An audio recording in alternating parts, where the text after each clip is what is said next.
Eh bien, bonjour à tout le monde. Merci pour votre invitation. Euh, je propose que ces 2 heures soient en partie un échange et que vous puissiez aussi exprimer vos questions, puis qu'on échange à partir y compris de vos questions et de vos réflexions. Moi, j'ai prévu représenter un peu les éléments importants de nos réflexions qui ont démarré il y a à peu près une quinzaine d'années, et puis présenter ce qu'il en est aujourd'hui. Je ne sais pas si vous avez pu lire certains des textes, notamment l'article publié en 2012 dans la Revue française de sociologie, qui existe en français, en anglais, en espagnol et en portugais, si j'avais. Euh, et puis, euh, et puis l'ouvrage qu'on vient de publier cette année, et dont la version anglaise sortira probablement à la fin de cette année. Je ne sais pas si vous l'avez lu, j'ai fait comme si vous ne l'aviez pas lu, et du coup représenter les éléments essentiels, comme ça on a la base. Alors, l'idée, c'est toute une réflexion autour de la question de l'innovation, qui est un thème dominant à la fois dans la littérature académique, mais aussi dans la société, et dans l'économie, au niveau de pas mal de politiques. Et peut-être une première chose à se remettre bien en tête avec la question de l'innovation, parce que c'est un thème qui est utilisé de différentes façons. Mais l'idée de l'innovation, c'est le fait d'introduire un changement dans la société, d'inscrire un changement dans la société. Ça peut être l'introduction d'une nouvelle technologie ou l'introduction d'un nouveau produit, mais pas nécessairement. Ça peut être l'introduction d'une nouvelle règle comptable ou d'une nouvelle loi, l'introduction d'un nouveau vocabulaire, d'une nouvelle forme d'organisation, de nouvelles pratiques, etc. Donc, l'innovation, c'est l'introduction de choses nouvelles, mais pas nécessairement des artefacts technologiques. Et d'ailleurs, même quand l'innovation se structure autour de l'introduction d'artefacts technologiques, c'est toujours l'introduction de beaucoup d'autres choses qui vont avec ces artefacts technologiques. À savoir, à minima, quand on introduit une nouvelle technologie, il y a des savoir-faire, des manières de faire, des modes opératoires, voire toute une organisation, voire tout un écosystème qu'il faut mettre en place pour que la nouveauté puisse fonctionner. Si vous pensez, par exemple, l'introduction de la photographie numérique, d'abord, ce n'est pas l'introduction de quelque chose qui part de zéro, puisque la photographie existe, la photographie argentique existe, qu'il y a déjà tout un équipement disponible dans la société, qu'on a toute une population qui sait déjà prendre des photos, qui a déjà appris à manipuler des appareils, et on a toute une industrie qui est en place, qui traite les photos et qui les valorise. Quand on arrive avec la photo numérique, on arrive effectivement avec quelque chose de nouveau, mais qui va se greffer et s'inscrire sur toute une série d'organisations, d'institutions, de pratiques, d'habitudes, de valeurs, etc., qui sont déjà en place. Ça va les bouleverser, mais on voit bien que l'introduction du numérique, c'est pas simplement l'introduction d'une nouvelle technologie, on voit que ça va changer les types d'acteurs qui vont être mobilisés, donc pas besoin de faire du développement ou de l'impression sur du papier, bien que le numérique n'exclut pas le fait que ça passe par le papier. Mais ça va aussi être associé à toute une série de nouvelles pratiques et de nouvelles habitudes, de nouveaux savoirs et savoir-faire. Il n'y a pas d'innovation technique qui rentre toute seule, elle est toujours associée à toute une série d'autres choses, et y compris parfois l'introduction d'une nouvelle technologie suppose pour qu'elle fonctionne qu'on modifie par exemple la législation ou qu'on modifie des programmes de formation, voire tout un marché de l'emploi. Donc ça, c'est important à avoir en tête que c'est toujours quelque chose qu'on va qualifier de socio-technique, c'est jamais quelque chose de technique tout seul, c'est généralement socio-technique, Et même quand ça n'est pas très technique, comme par exemple l'introduction de nouvelles règles comptables, parfois c'est lié à des changements d'organisation, voire parfois l'introduction de nouveaux objets. Même si les objets nouveaux ne sont pas le cœur de la nouveauté, souvent l'introduction, par exemple, d'un nouveau vocabulaire va être associée à d'autres objets.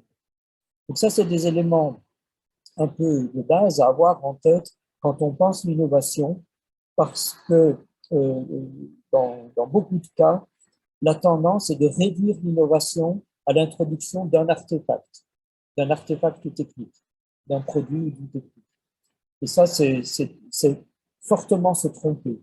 C'est-à-dire que si on raisonne l'innovation comme simplement l'introduction d'une technique, on risque de ne rien comprendre sur les processus qui sont à l'œuvre et on risque de se tromper complètement sur les stratégies d'introduction de la nouveauté, puisqu'il ne s'agit pas simplement de produire un produit, de le distribuer et puis de le commercialiser.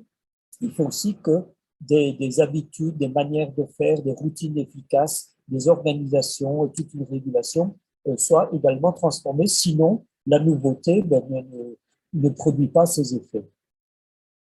Donc ça, c'est un élément important à avoir en tête.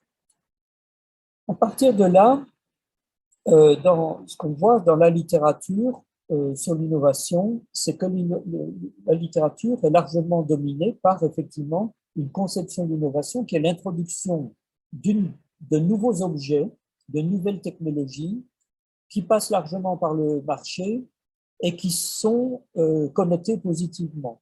C'est-à-dire la nouveauté est bien. Sans entrer dans l'évaluation précise de la nouveauté, a priori, si c'est nouveau, c'est bien. En tout cas, dans la société aujourd'hui, depuis un siècle, ou à peu près depuis un siècle, l'innovation est connotée positivement a priori. Alors que dans le passé, si on remonte au XVIIIe, XVIIe, voire XVIe siècle, l'innovation est quelque chose de dangereux. Celui qui innove, c'est un hérétique, mais c'est même plus que ça, c'est quelqu'un de dangereux, c'est quelqu'un qui risque de bouleverser l'ordre social. Or, les sociologues et les anthropologues savent très bien que la stabilité d'une société, c'est quelque chose de très important, parce que quand une société n'est pas stable, le risque, c'est qu'on dérive vers la guerre, vers le conflit, etc. Et pour beaucoup de sociétés, il n'y a rien de pire que le conflit, et on fait tout pour éviter les conflits, y compris par des stratégies de mariage et d'alliance et de toutes sortes, pour assurer la paix dans la société, la paix étant un des biens les plus importants qui soit. Et beaucoup de sociétés sont très conscientes de ça. Et donc, pour préserver la paix, dans beaucoup de sociétés, pendant longtemps, et encore aujourd'hui, hein, même si ce n'est pas le discours dominant, dans beaucoup de sociétés, ne pas trop perturber les choses, ne pas bouleverser les choses, est une façon de garantir une certaine paix dans la société. Et donc, celui qui arrive avec des idées nouvelles, des nouvelles technologies, et qui va changer, bouleverser tout, eh bien, c'est quelqu'un de dangereux. Il constitue une menace pour la société. Donc, pendant longtemps, l'innovation était condamnée, voire, et on le voit surtout au XVIIe, XVIIIe siècle, là, c'est à propos d'innovation religieuse, on a des courants de pensée très puissants qui réclament le retrait de nouveautés qui avaient été introduites pour essayer de revenir à la pureté des origines, etc. Donc ça, il faut voir ça en tête parce que même dans des organisations industrielles aujourd'hui, introduire quelque chose de nouveau, ça constitue une menace. Pour une entreprise innovée, c'est pas évident. On le présente dans le discours dominant comme étant il faut innover parce que c'est ça qui permet de survivre. Cela dit, les bénéfices que font les entreprises, elles les tirent non pas du fait d'introduire des choses nouvelles, mais du fait d'avoir développé des routines très efficaces qui leur permettent de faire des choses de façon très performante. Si on introduit quelque chose de nouveau, il y a de fortes chances que les performances vont chuter. Il suffit de prendre vos propres expériences personnelles. Je suppose que vous êtes tous à travailler avec du clavier AZERTY ou QWERTY, c'est à peu près la même chose. Or, on sait bien depuis plus d'un siècle que ce n'est pas le clavier le plus performant, qu'il y a des claviers bien plus performants que ça, qui permettent dactylographier deux fois et demi plus vite qu'avec Azerty. Bon, la plupart des gens ne le savent pas. Mais ceux qui le savent, très vite sont convaincus, se disent, ouais, c'est pas mal, ce serait génial quand même, si j'étais 2,5 fois plus performant, je suis, je suis convaincu, je vais adopter le nouveau clavier, mais pas maintenant, parce que j'ai un travail à rendre pour la semaine prochaine, parce que, ben bon, voilà, c'est pas le moment de changer mes habitudes. J'ai mis des années pour arriver à dactylographier de façon performante. C'est pas le moment de venir tout changer. Je suis convaincu que c'est bien. Je suis décidé de changer, mais pas maintenant. Et le maintenant, en fait, il n'arrive jamais. Enfin, le moment du changement ne se produit jamais. Non pas que les gens résistent au changement, mais c'est parce que quand les gens n'ont pas le loisir de changer leurs habitudes, eh bien, les routines qui sont en place, on s'en débarrasse pas facilement. Donc, introduire quelque chose de nouveau ne va pas de soi du tout. Ça risque de perturber sérieusement pas mal de choses. Je prends l'exemple du clavier AZERTY. Changer de clavier, changer ses habitudes de dactylographie comme étant quelque chose qui touche l'individu au niveau de la personne. Mais c'est pareil pour une organisation industrielle qui a mis en place des procédés, des protocoles, des routines, tout un truc qu'il a fallu peut-être des années pour arriver à ajuster pour que ça aboutisse aux bonnes performances. S'il y a quelqu'un qui arrive avec en disant « Ouais, moi j'ai une idée géniale, une technologie qui va tout changer, etc. », il y a de fortes chances que de la part du management, il va recevoir des réactions de résistance très, très sérieuses parce que la chose la plus évidente de l'introduction d'une nouveauté, c'est de constituer une menace pour ce qui fonctionne. Donc, ça ne va pas de soi, l'introduction d'une nouveauté, et ça, c'est quelque chose aussi à avoir en tête. Mais la littérature sur l'innovation, depuis au moins depuis la Deuxième Guerre mondiale, mais même avant, depuis les années 1920, en gros, présente l'innovation comme étant quelque chose évidemment bien, évidemment positif. Or, les premiers penseurs de l'innovation, et je pense en particulier à Joseph Schumpeter, qui est un économiste qui, dans les années 1910 ou 1940, a un peu raisonné ces questions-là, Schumpeter présente l'innovation comme étant une destruction créative. Donc, il présente dans son concept un peu une réalité à double face. Il y a bien la création de quelque chose de nouveau, l'introduction de nouvelles combinaisons productives qui devraient générer de la valeur et un nouveau cycle économique, mais c'est aussi une destruction. Il le pense comme ça d'emblée. Mais si on voit la littérature, c'est comme si l'immense majorité des chercheurs qui publient sur l'innovation ont laissé de côté le côté destruction. Comme si l'essentiel, c'est l'introduction de quelque chose de nouveau et le fait que ça apporte quelque chose de bien. Secondairement, ben ouais, ça fait quelques dégâts collatéraux, mais bon, voilà, tant pis, c'est pas grave, etc. J'ai vu votre trombinoscope et je suis assez frappé par le fait que beaucoup d'entre vous, quand même, sont très conscients du fait que toutes ces nouveautés, toutes ces innovations technologiques du passé n'ont pas que quelques effets collatéraux dommageables. Ils ont peut-être fabriqué une société qui va à sa propre perte, ou en tout cas qui est mal engagée sur beaucoup d'affaires, et que c'est pas simplement comme on dit, on ne fait pas d'omelette sans casser les œufs. Ben, le problème, c'est que on a peut-être tellement cassé d'œufs que la chose va peut-être évoluer. En tout cas, tu as une aspiration à dire non, non, stop, il faut qu'on change quelque chose par rapport à ça. Mais la littérature, c'est impressionnant de voir à quel point la littérature, pas seulement les gens du management et des politiques, mais dans le monde académique, à quel point l'innovation continue à rester connectée comme étant quelque chose qui, a priori, est bien. C'est positif, on parle d'un biais pro-innovation.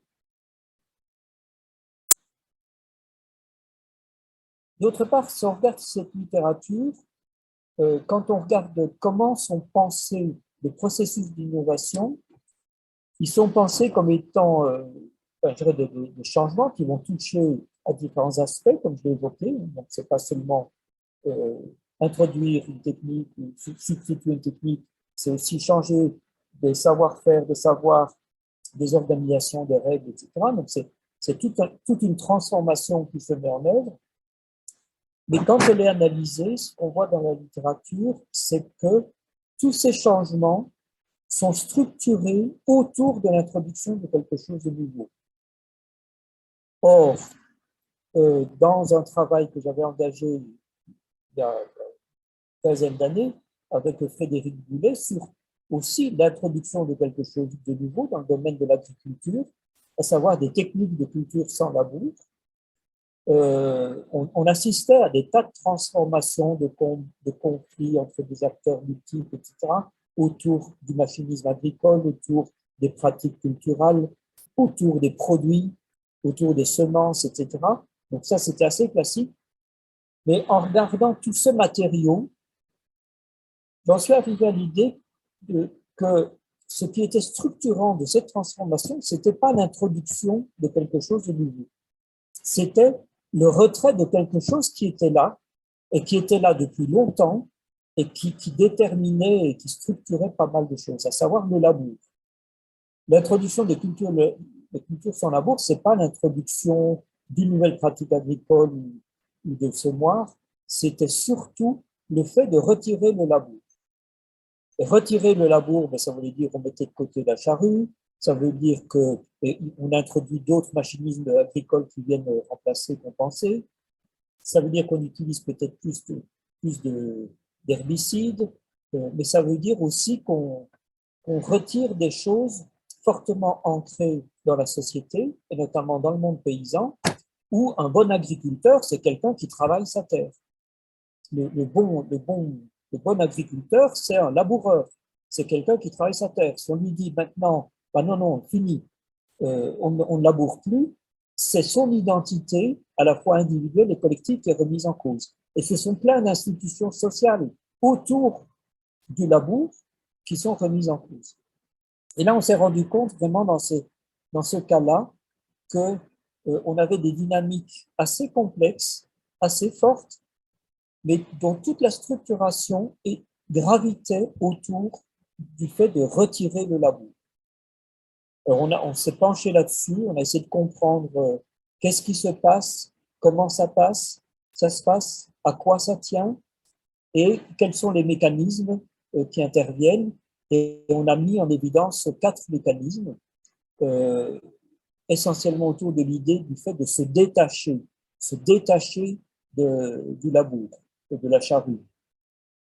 Et on se rend compte que une innovation, alors on le sait en sociologie de l'innovation, que introduire une nouveauté, ça va consister à créer des liens entre cette nouveauté et toute une série d'autres choses, notamment qui préexistent. Articuler la nouvelle technologie à des savoir-faire existants, à des institutions, à des règles, etc. On ne peut pas tout réinventer. Si on doit tout réinventer, il y a de fortes chances que l'innovation ne va jamais pouvoir prendre. Elle réussit à prendre si on réussit à la raccrocher à des choses qui sont déjà là. Mais du coup, si on a des choses qui sont déjà bien inscrites dans la société, si on veut les retirer, le problème, c'est de couper tous les liens entre la chose qu'on veut retirer et plein d'autres choses. Et ça, retirer quelque chose, c'est un travail qui est considérable, qui est un processus aussi long que le processus d'innovation.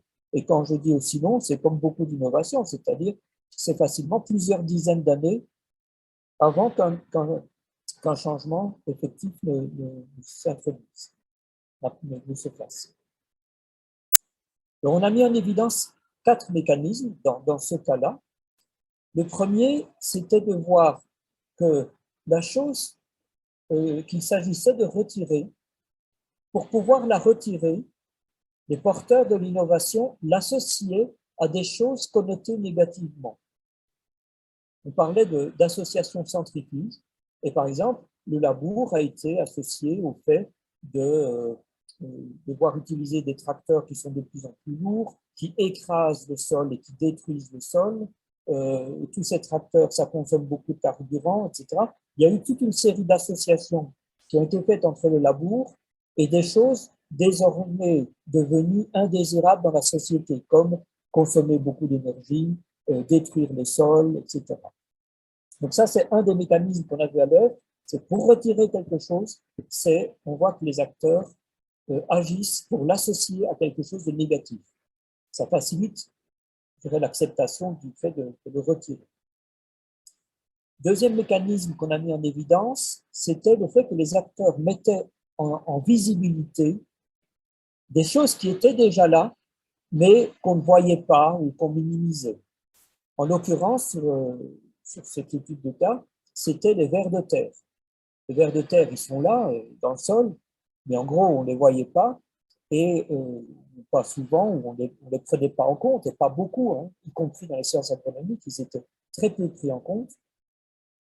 Avec l'introduction des techniques de culture sans labour, les partisans de ce genre de nouvelles pratiques ont commencé à montrer que dans les sols qui n'étaient pas labourés, les vers de terre se développaient, que les vers de terre faisaient en fait le travail du laboureur, etc. Enfin, il y a eu toute une série de choses qui ont été racontées, mises en image, montrées sur le terrain avec des coupes dans le sol et puis des visites collectives, etc., pour mettre en évidence des êtres qui étaient là, mais qu'on avait négligés, et pour les présenter de façon valorisée, en leur attribuant un rôle important. En gros, le nouveau laboureur, c'était le ver de terre, c'était plus le paysan.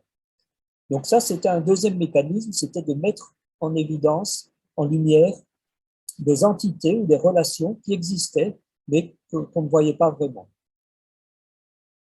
Le troisième mécanisme, c'est un mécanisme qui consiste à rendre invisibles des choses qui sont là, et notamment associées à l'introduction de nouvelles pratiques, rendre invisibles certaines choses qui sont pas, qui risquent de susciter des polémiques ou des oppositions. En l'occurrence, dans l'introduction de techniques de culture sans labour, comme il n'y a plus le fait de ne pas labourer, ça veut dire qu'on n'enfouit pas de couvert végétal dans le sol. Ça veut dire que le sol, après la récolte, reste couvert de végétaux. Et que quand on arrive avec les nouvelles semailles, ben, il faut faire des petites fentes pour insérer les semences dans le sol. Donc, du coup, il faut des semoirs adaptés à ça. Mais aussi, c'est que dès que les semences vont germer, elles vont être en concurrence avec la végétation qui reste. Et ça, c'est un peu problématique. Et la solution adoptée par les gens qui pratiquent des cultures sans labour, en tout cas une bonne partie d'entre eux, eh ben, c'est de donner un bon coup de glyphosate sur tout ça, et on tue tout ce qui restait de végétal, puis ça y est, on a résolu le problème. Évidemment, le glyphosate, même il y a 15 ans, ben, il n'était pas très connoté positivement, et aujourd'hui, autant dire que ce serait complètement inacceptable. Et donc, cette nouvelle pratique culturelle étant associée à quelque chose qui était connoté négativement, en gros, dans tout le narratif qui se construit autour de ces nouvelles techniques, eh bien, il y a cet élément-là, qui est mis en complètement rendu invisible. On n'en parle pas, on n'évoque pas, ou de façon indirecte, ou quelque chose comme ça. Donc ça, c'est le troisième mécanisme. Donc, le premier, c'est associer la chose à retirer à des choses négatives. Le deuxième, c'est de mettre en visibilité des choses qui sont là, mais qu'on ne voyait pas, et qui sont connotées positivement. Troisième, c'est rendre invisibles des choses qui vont être introduites avec la nouveauté et qui ne sont pas très légitimes. Et le quatrième mécanisme, c'est le fait quand même d'introduire des choses nouvelles, des artefacts nouveaux. J'ai évoqué les semoirs, c'est une des composantes majeures. Ce n'est pas ce qui est le point central des nouvelles techniques de culture sans labour, mais à cause du couvert végétal qui reste, les agriculteurs ne peuvent plus semer comme avant, et du coup, il y a des semoirs modifiés qui sont introduits. Et ça, on a ça dans beaucoup de situations où on retire quelque chose. Le retrait de quelque chose est souvent associé à l'introduction de quelque chose de nouveau. Pas nécessairement un substitut, mais il suffit de prendre des choses que vous pouvez imaginer facilement, hein, retirer le plastique. Retirer le plastique de notre existence. Alors, regardez tout ce qu'il y a autour de vous, que vous utilisez, qui sont du plastique. Si on dit le plastique, c'est pas bon, on retire le plastique. Qu'est-ce que vous faites? Il y a de fortes chances qu'il y a beaucoup de choses, ça ne marche pas si simplement on retire le plastique. Si on retire le plastique, eh ben, il faudra peut-être, alors, soit substituer, remplacer un flacon en plastique par un flacon en verre. Mais il y a d'autres choses, ben, peut-être que on n'est pas obligé de remplacer le plastique par un autre objet, mais du coup, il va falloir changer de méthode, de façon de s'organiser, des choses comme ça. Donc, le retrait est toujours associé aussi à l'introduction de choses nouvelles, et choses, je mets au pluriel, parce que souvent, le retrait d'une chose est associé à l'introduction de différentes autres choses en substitution. Donc ça, c'était les résultats auxquels on est arrivé en 2011, publié en 2012, qui, qui, qui nous paraissaient à l'époque comme étant, on a découvert un cas d'innovation qui est pas structuré du tout comme ce qu'on voit généralement dans la littérature. On était peut-être un peu naïf, mais à l'époque, on avait pensé que c'était un cas un peu, que c'était un cas un peu exceptionnel.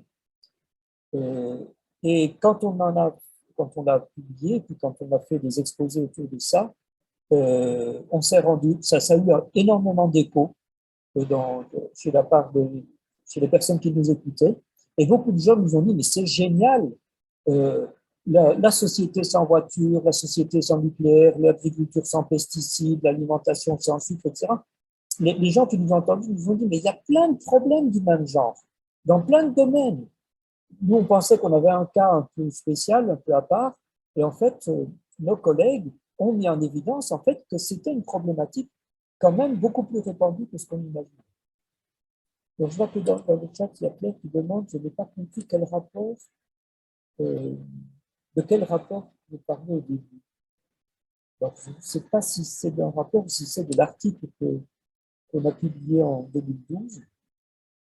Oui, c'est ça. Donc, c'est un article publié dans la Revue française de sociologie. Je pourrais vous envoyer la référence, même l'article, si vous voulez. Je sais qu'il est publié en 2012. Puis, je vous enverrai ça après. Je dis qu'il est en français, en anglais, en espagnol et en portugais. Ce qui est un indice du fait que, je dirais, il a suscité de l'intérêt, il a été pas mal. En tout cas, ça a suscité, de la part des collègues qui nous ont entendus, c'est comme si notre présentation et notre article avaient fait tilt, et les gens disaient, ah bah oui, c'est vrai, c'est évident. Sauf que jusqu'à ce moment-là, c'était évident pour personne, mais tout d'un coup, ça devenait évident. Et du coup, pendant une dizaine d'années, on a toute une série de collègues dans différents domaines qui ont repris ce genre d'idées, ou bien qui se sont rendus compte qu'ils convergeaient avec ce genre d'idées, peu importe, que ça vienne de nous ou pas, et on fait des travaux dans le domaine des vaccins, dans le domaine sur le gluten, sur les pesticides, sur le traitement du papier pour blanchir le papier, pour essayer d'avoir des processus sans chlore, pour retirer la voiture de la société, pour faire des voitures sans conducteur, pour société sans nucléaire. Et puis, ça a connecté aussi avec des travaux plus larges sur la transition écologique et notamment avec l'idée de décarbonisation de la société, retirer le carbone d'origine fossile de la société. Et on voit bien que toute notre société est complètement tissée de carbone, de béton, de plastique, et puis sortir ces choses-là, eh ben, il faut réinventer la société. Donc, on voit avec tous ces exemples-là aussi qu'on n'est pas simplement sur des produits, un produit, une technologie isolée ou isolable. On a affaire à des choses qui sont tellement bien inscrites partout dans la société que les retirer, c'est presque l'infrastructure de la société qu'on doit remettre en cause. Donc là, il y a eu pas mal de collègues qui ont travaillé sur cette question-là dans différents domaines. Et dans l'ouvrage qu'on a publié cette année, on a repris, on présente, on a donné la parole à une partie de ces collègues pour présenter leurs travaux avec l'idée, pas seulement d'illustrer le fait que, pas seulement le fait que on a d'autres cas que celui qu'on avait présenté, mais voilà. C'est pas seulement pour illustrer le fait qu'il y a différents cas, c'était surtout l'idée de dire, tiens, mais dans les autres cas travaillés par les collègues, est-ce qu'on retrouve les mêmes mécanismes que ce que nous, on avait mis en évidence, ou est-ce qu'on trouve d'autres mécanismes, lesquels, etc. Et du coup, là, on a maintenant une compilation de travaux et on voit bien que bien, dans les différents cas, on a affaire à des processus plus ou moins différents. Et je vais peut-être, ce que je propose, c'est de présenter maintenant une petite synthèse des quelques mécanismes qui sont apparus dans ces travaux, qui sont différents ou partiellement différents de ce qu'on avait vu. Et puis, on pourra engager la discussion parce que je pense que ça peut faire écho à vos préoccupations sur les questions transition, réorientation et processus de conception. Alors, dans les mécanismes qu'on a, dans ce qu'on a vu qu'on devait mettre en évidence, une première chose, c'était le fait que le retrait, l'idée de retirer quelque chose n'est pas simplement un retour en arrière. Ça suppose un travail, ça suppose des combats, ça suppose de changer tellement de choses, ça suppose de faire preuve de créativité, et y compris d'inventer des choses nouvelles, y compris innover dans le sens introduire des choses nouvelles. Donc on s'est rendu compte que le retrait était en fait un stimulant des processus d'innovation dans toute une série de domaines. Que ça va tellement peu de soi, par exemple, de vivre sans plastique, qu'il faut, ça stimule sérieusement l'imagination et la créativité, etc., pour pouvoir trouver d'autres solutions, que ce soit des savoir-faire, des habitudes ou d'autres artefacts, etc. Donc ça, c'est une des premières choses qu'on s'est rendu compte, c'est que le retrait, c'est pas simplement un retour en arrière, c'est vraiment un stimulant de la créativité et ça constitue de nouveaux défis pour inventer des choses. La deuxième chose qu'on a pu mettre en évidence, en tout cas dans certains cas, c'est qu'il y a toute une problématique autour de la valeur du retrait. Autant on arrive à évaluer, les économistes arrivent à attribuer une valeur à des choses nouvelles introduites dans la société en disant on introduit ça, ça va générer telle ou telle valeur ajoutée. La question se pose de dire mais si on retire quelque chose, est-ce qu'on perd en valeur ou est-ce qu'on gagne en valeur? Et il y a tout un débat autour de ça et on le voit au niveau par exemple de réduire la consommation énergétique. Est-ce qu'on peut attribuer une valeur à la diminution de la quantité d'énergie qu'on consomme?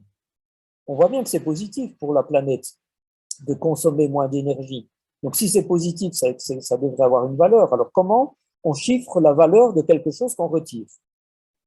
Donc ça, c'est un vrai problème, pas simple du tout, et sur lequel les économistes pourraient se pencher, mais ce n'est pas encore vraiment le cas pour l'instant.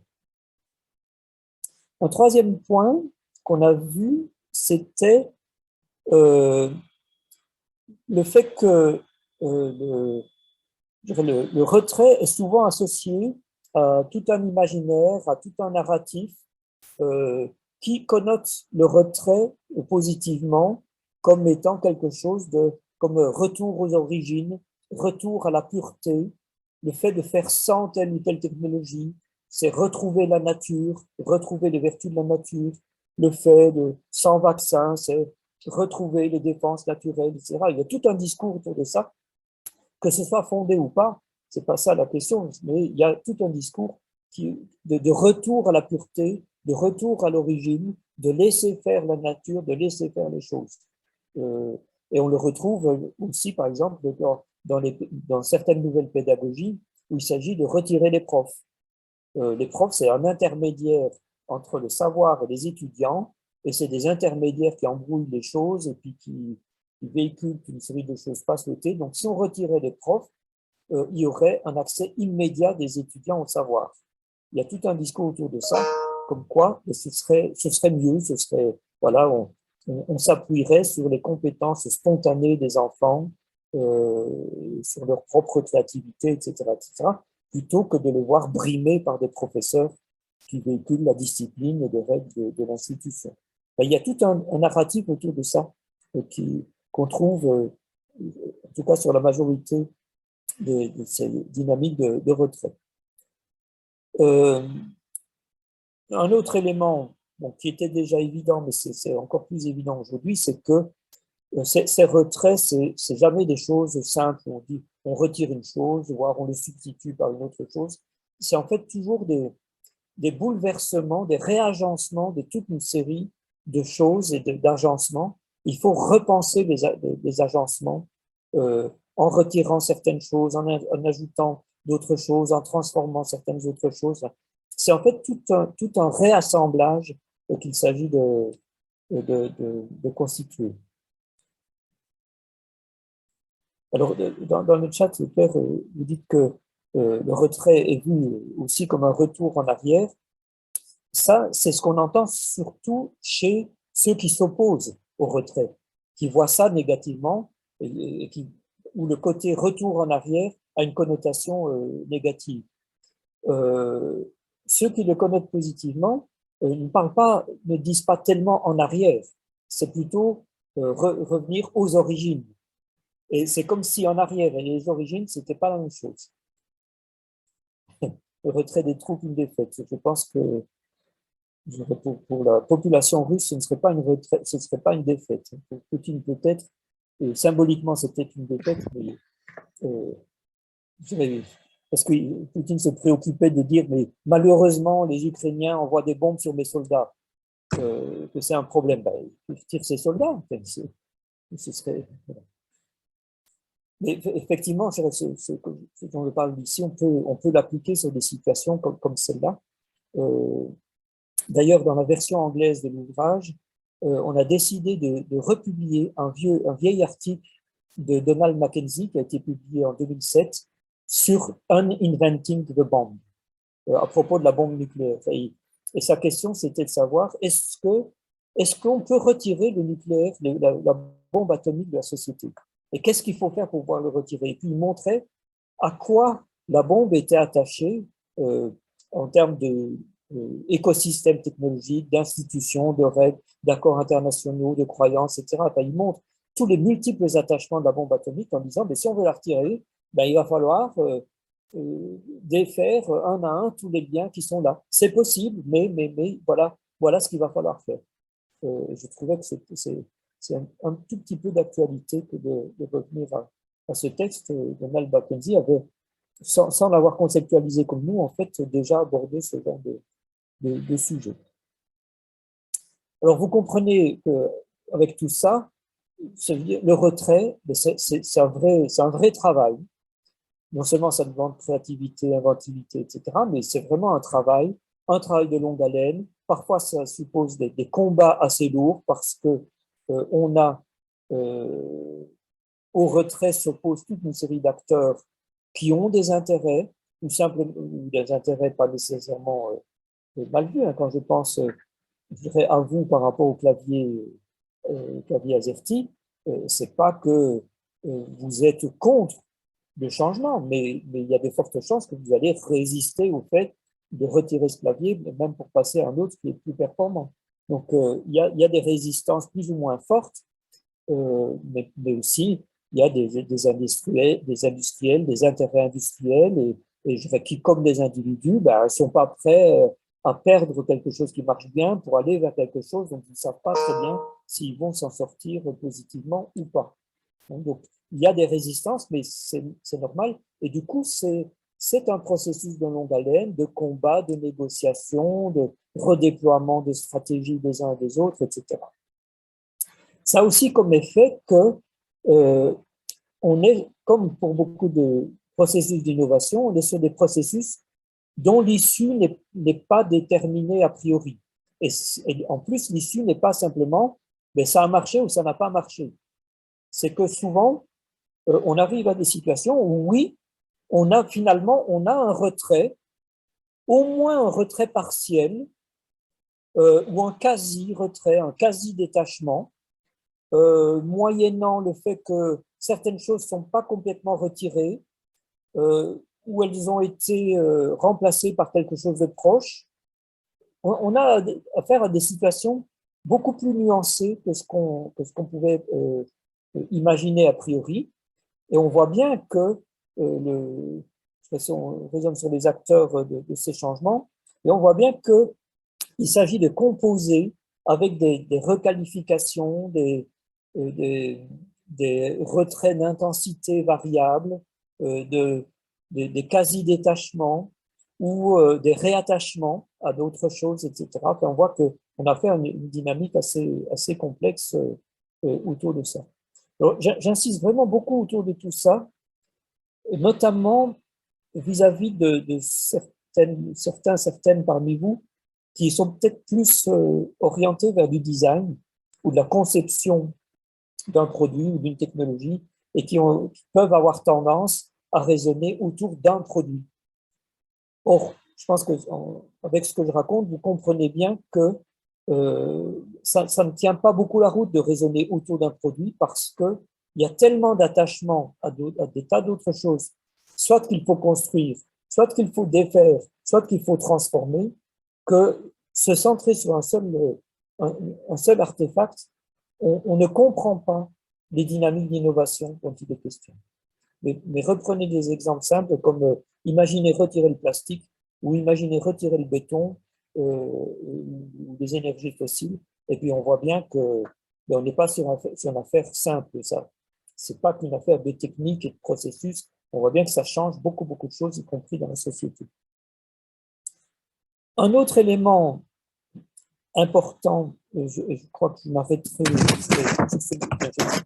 éléments que je dois encore souligner, puis je m'arrêterai là et puis on engagera l'échange. Un des éléments qu'il y a aussi dans les choses auxquelles les choses à retirer sont attachées, c'est des éléments qui sont liés à nos manières de penser, à nos imaginaires, à des choses qui paraissent évidentes.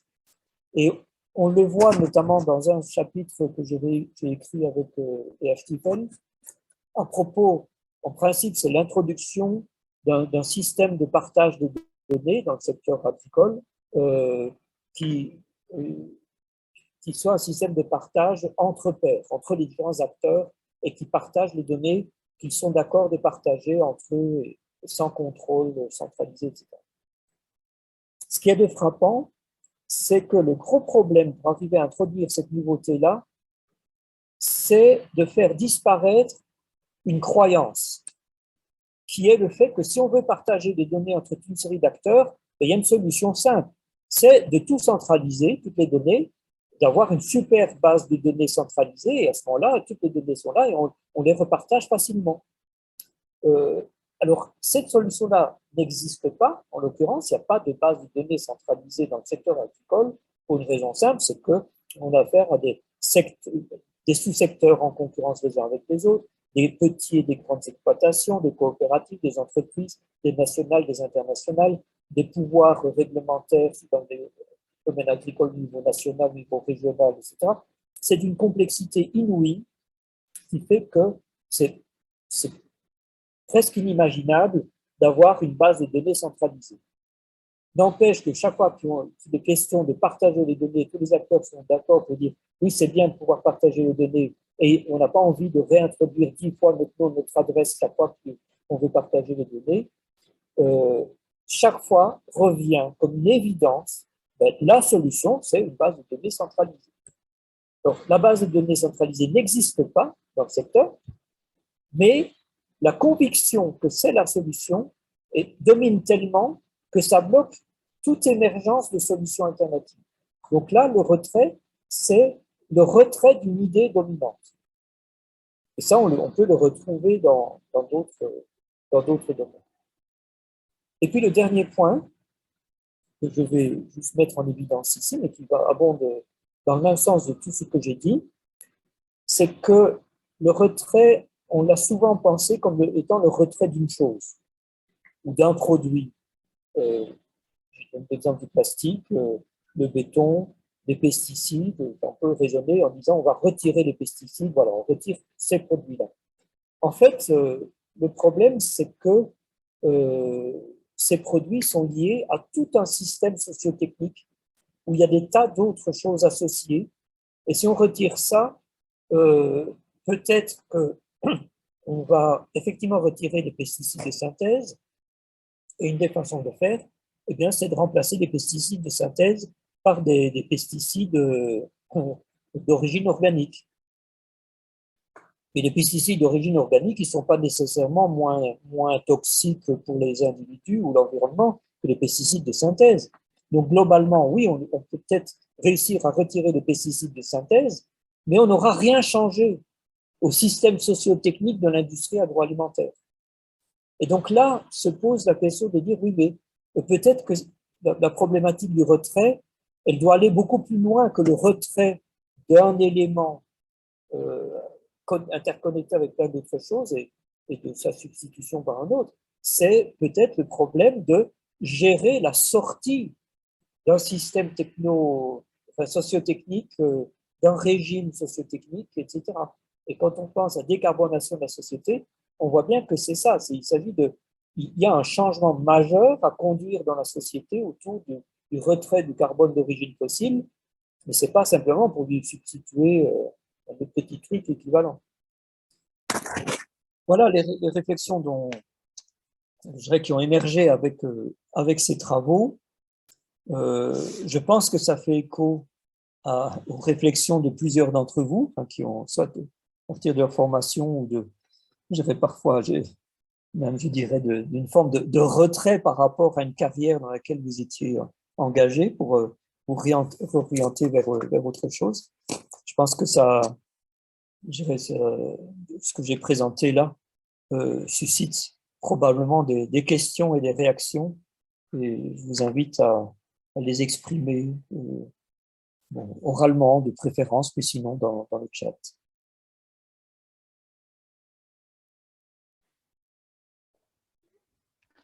Oui, moi j'ai une remarque, c'est Acer. Aujourd'hui, en effet, on a une connaissance en fait de la fermeture, de retirer un produit du marché, d'arrêter une usine, de renoncer. Et j'aurais bien aimé avoir justement votre lecture de qu'est-ce qui manque aujourd'hui? Qu'est-ce qui fait qu'on ferme mal ou qu'on retire mal, hem, un produit ou qu'on ferme une industrie? Et merci pour cette question. C'est effectivement c'est une question qui est importante dans la mesure où le fait effectivement de retirer une usine n'est pas un phénomène nouveau. Ça fait plusieurs dizaines d'années qu'on a assisté à l'effondrement des charbonnages, en tout cas dans nos pays européens, des charbonnages, de l'industrie sidérurgique, et puis on voit qu'on a des déserts, des friches industrielles, etc. Mais ce n'est pas nécessairement le résultat d'une action voulue. C'est pas parce que si on a arrêté le charbonnage, c'est pas parce qu'on avait décidé de sortir du charbon. C'est parce que le coût de la main-d'œuvre, les veines de charbon trop petites, etc., par rapport au marché, c'était plus pertinent. Et on a des secteurs industriels entiers qui se sont effondrés ou bien qui se sont délocalisés. Ça dépend des situations. Donc là, en l'occurrence, l'arrêt d'une usine, voire de tout un secteur industriel, n'est pas un processus d'innovation où on cherchait à arrêter telle ou telle chose en se disant comment on va faire sans ça. C'est quelque chose qui s'est arrêté parce que ça ne marchait plus, parce que en gros, ça ne marchait plus. C'est un arrêt et un retrait involontaire subi et pour rapport auquel, dans la société, ça n'a pas été évident. Enfin, on voit bien, si on pense dans des régions comme la Lorraine, ça n'a pas été évident, la reconversion de toute une région. Enfin, en gros, c'est 40 ans, 50 ans de crise. Voilà, donc on ne parle pas nécessairement tout à fait de la même chose. Cela dit, un des mécanismes qu'on voit à l'œuvre dans le retrait, c'est parfois le retrait, de façon claire et nette, pose problème, mais une stratégie pour aller vers un retrait progressif, c'est de ne plus maintenir, de ne plus entretenir et de laisser se dégrader les choses. C'est une manière aussi de faire une association centrifuge, c'est-à-dire d'associer la chose à quelque chose de négatif. Une fois que quelque chose est en ruine ou ne fonctionne plus, c'est beaucoup plus facile de convaincre les gens de s'en débarrasser que quand c'est beau, quand ça fonctionne ou quelque chose comme ça. Donc c'est aussi une stratégie de ne plus maintenir et entretenir. Vous savez qu'une technologie, la boîte dure, tout ce qu'on veut, mais si on ne l'entretient pas et si on ne la maintient pas, ce qui est l'essentiel du travail d'un ingénieur, c'est faire la maintenance. Ce n'est pas de créer des choses nouvelles, le travail d'un ingénieur, c'est de maintenir ce qui existe. Maintenir ce qui existe, c'est un boulot constant, constant, constant. Si on arrête de maintenir une technologie, ça se dégrade. Et quand ça se dégrade, ce qu'on appelle les technologies en ruine, elles apparaissent tout d'un coup laides, indésirables, etc. Et il devient beaucoup plus facile, ça devient beaucoup plus facile de s'en détacher. Certains promoteurs immobiliers font la même chose avec certains bâtiments qu'ils n'ont pas le droit de détruire, et simplement que, pas le droit de les détruire, donc ils ne les entretiennent plus jusqu'à ce qu'à un moment donné, c'est déclaré salubre, et où ils deviennent obligés de le détruire. C'est une réflexion importante, ces histoires-là d'arrêt d'usine, etc., et des stratégies liées à ça. Mais vous aviez peut-être en tête un ou des cas concrets, peut-être qui amènent la réflexion dans un sens différent.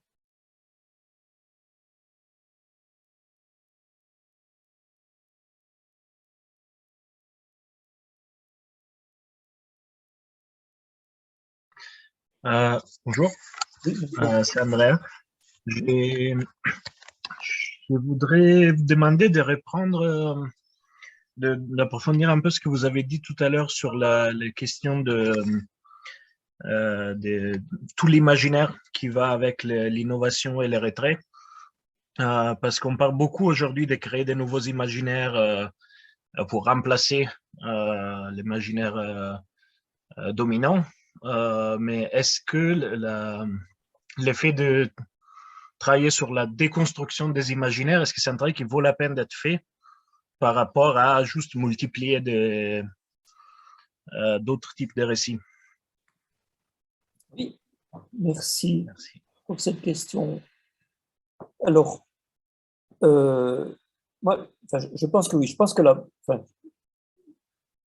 les acteurs n'ont pas nécessairement travaillé de façon consciente et volontaire sur les imaginaires. Quand je pense les gens à technique de culture sans labour, le fait de mettre en évidence le ver de terre comme laboureur, ou d'associer le labour à quelque chose de négatif, ça n'a pas toujours été, c'est pas nécessairement quelque chose qui a été pensé, voulu et ensuite traduit sur la forme d'une stratégie. C'est parfois quelque chose qui a émergé localement, que quelqu'un a sorti cet argument, et puis qu'au vu de la façon dont l'argument était reçu et les effets qu'il avait sur le public, que l'argument était repris et puis de plus en plus répété, institué, j'avais articulé au sein d'une narration plus élaborée et puis progressivement devenu un des éléments de la rhétorique de façon consciente et stratégique. Donc les acteurs n'ont pas nécessairement un travail de réflexion critique et de déconstruction explicite des imaginaires existants avant d'engager l'action. C'est parfois chemin faisant qu'on se rend compte qu'il y a moyen de faire bouger. D'abord qu'on se rend compte qu'on bute, on se heurte à des imaginaires qui empêchent d'aller dans le sens de ce qu'on voudrait, et qu'il y a peut-être des bouts d'arguments ou des stratégies qui aident à déconstruire des imaginaires. Et on voit bien que c'est pas seulement la question des imaginaires, c'est la question de la légitimité associée à certains éléments de l'imaginaire. je pense que ce n'est pas l'imaginaire en soi, ou tout seul. Enfin, le gros enjeu, c'est la question de l'attachement ou du détachement. Et l'attachement et le détachement est lié à c'est légitime, c'est pas légitime. C'est désirable, c'est pas désirable. Et à ce moment-là, on peut travailler sur l'imaginaire et engager un travail d'analyse critique d'imaginaire existant pour voir où il faudrait agir pour pouvoir faire basculer l'imaginaire dans une autre direction. Alors, je dirais, les gens qui sont dans les sciences de la communication, parfois travaillent explicitement à ça, hein, ou dans l'industrie, ils savent très bien qu'il y a des stratégies d'association de produits. Je pense par exemple ici en Suisse, Nestlé, ils font que répéter qu'ils travaillent pour la vie, pour le goût et le plaisir d'une nourriture équilibrée, et puis je dirais une production discursive, redondante et pléthorique autour de ça, pour bien effectivement asseoir un imaginaire dans lequel effectivement certaines associations qui seraient problématiques ne sont pas mises en évidence. Donc moi je pense que oui, effectivement, c'est pas rien du tout que de s'attaquer aux imaginaires. Parfois c'est ça qui permet d'ouvrir des possibles et d'engager des développements technologiques. Je vais donner juste un exemple pour peut-être ceux qui sont les plus technologues parmi vous qui peuvent considérer que les imaginaires, c'est quelque chose d'un peu soft et que quand même le dur, c'est quand même ce qui compte. Je pense au rasoir mécanique. Le rasoir mécanique, typiquement, c'est une technologie dont le développement industriel était contraint par un imaginaire. L'imaginaire en question, c'était celui de la lame d'acier tranchante, associée au danger, etc., et est très fortement investi d'un univers, d'un imaginaire masculin, machiste, viril, etc. Et il était presque impossible d'avoir des développements technologiques différents. C'est pas que scientifiquement, technologiquement, c'était pas possible, mais ça venait pas, c'était presque inimaginable que de faire autre chose que ça. Alors qu'il y a des technologies qui permettent d'avoir des lames souples, des trucs qui sont tranchants mais pas dangereux, d'avoir des lubrifiants. Il y a plein de possibilités techniques, mais tout ça était coincé tant que le rasoir mécanique était associé à la virilité. À partir du moment où la brèche a été ouverte sur cette association du rasoir mécanique avec la virilité, c'est une vraie libération technologique qu'ont connu les rasoirs. À partir du moment où le rasoir est devenu quelque chose qui pouvait être aussi pour les femmes, cet imaginaire viril contraignant est passé à la trappe et du coup, plein de choses ont été possibles et c'est phénoménal de voir les développements technologiques qui s'en sont suivis. Donc, c'est utile de regarder ce genre de choses parce que beaucoup de développements technologiques sont favorisés ou contraints par des imaginaires comme ça. Juste un autre exemple, il n'y a personne parmi vous, j'ai vu, qui était de l'aéronautique, mais le passage du moteur à hélice au moteur à réaction a connu le même problème. Les ingénieurs dans le domaine de l'aéronautique savaient qu'il y avait une technologie de moteur à réaction qui était possible et puis ils pouvaient regarder, comparer presque avantages et inconvénients de moteur à hélice et moteur à réaction. C'était des gens cultivés, rationnels, etc. Mais il n'y a rien à faire. Spontanément, tout leur raisonnement était indexé sur le moteur à hélice. Donc, quand un développement nouveau était fait sur le moteur à réaction, il était systématiquement pensé et comparé au moteur à hélice. Et c'est quelque chose que personnellement, j'ai encore pu l'observer. Alors ça, c'est une vieille histoire, ça. Mais je dirais début des années 90, j'ai encore pu m'en rendre compte en travaillant justement avec des ingénieurs de ces communautés, avec des jeunes et des ingénieurs seniors, en leur demandant de me faire le bruit d'un avion. Et j'avais les ingénieurs de l'aéronautique qui fabriquent des moteurs à réaction, etc., qui connaissent bien le truc. Quand je leur demandais de faire le bruit d'un avion, ils faisaient brrrr. Et quand je demandais aux jeunes, ils faisaient piou. Et ça, c'est des petits trucs qui permettent de mettre en évidence les manières de penser spontanées des gens. C'est-à-dire, spontanément, quand on pose une question pas très sérieuse à un ingénieur de l'aéronautique faire le bruit d'un avion, bon, ben, il sort ce qui lui vient comme ça spontanément. Et ce qui lui vient spontanément, eh ben, les plus anciens, eh ben, c'était le bruit du moteur à hélice. Alors qu'ils travaillent peut-être depuis 30 ans sur le moteur à réaction, ce qui vient, c'est le bruit du moteur à hélice. Et on voit que c'est ce qu'on appelle le paradigme, ça contraint fortement les manières de penser des uns et des autres. Il y a un ou deux parmi vous, je crois, ingénieurs mécaniciens. J'ai beaucoup travaillé avec les ingénieurs mécaniciens sur le processus de conception. Et je me souviens d'une expérience qu'on avait fait avec des élèves de 3 écoles, de Toulouse, de Grenoble et de Besançon. Et on avait mis sur une grande feuille, je crois que c'était format A1, je crois que c'était un format A1, dessin industriel d'un engrenage. Mais on n'avait pas mis le cartouche, c'est-à-dire le petit pavé en bas à droite dans le dessin où il y a des tas de trucs, des chiffres, des noms, des signatures, etc. On n'avait pas mis le cartouche, et notamment une indication qui est l'échelle. On avait présenté les engrenages et on avait soumis ça aux 3 groupes d'étudiants. Et c'était très frappant la réaction des étudiants.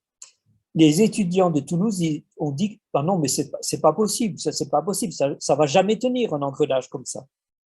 Et quand on les réfléchissait avec eux, et les étudiants de Besançon ont eu la même réaction. Quand on discutait après avec eux, de dire mais pourquoi ça ne tient pas, et on se rendait compte que pour les étudiants de Toulouse, spontanément, quand ils voyaient un mécanisme dessiné, en gros, ils pensaient au moteur Vulcain, au moteur de propulsion de fusée qui doit résister à des variations de température et de pression, enfin, d'accélération terribles, bon, qui ne doit vivre que quelques minutes ou dizaines de minutes, mais qui doit subir des contraintes très très fortes. Et pour eux, cet engrenage, il ne tenait pas. Les étudiants de Besançon, spontanément, eux, quand ils voient un dessin avec des engrenages, ils pensent à une montre, ou ils pensent à de la micromécanique, quelque chose comme ça. Et ce qu'on s'est rendu compte, c'est que les étudiants de Grenoble, eux, pensaient plutôt à industrie automobile ou machine-outil, quelque chose comme ça.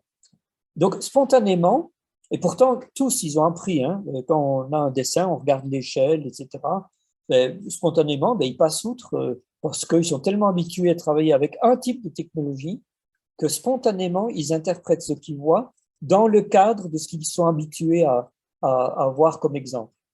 Et c'est une expérience intéressante et on a souvent ça dans les cultures techniques, qu'on a des cultures techniques associées à des imaginaires qui sont porteurs de choses, mais qui parfois contraignent en matière d'innovation. Ces imaginaires sont parfois de très fortes contraintes. Donc la question de déconstruire les imaginaires, c'est un vrai boulot.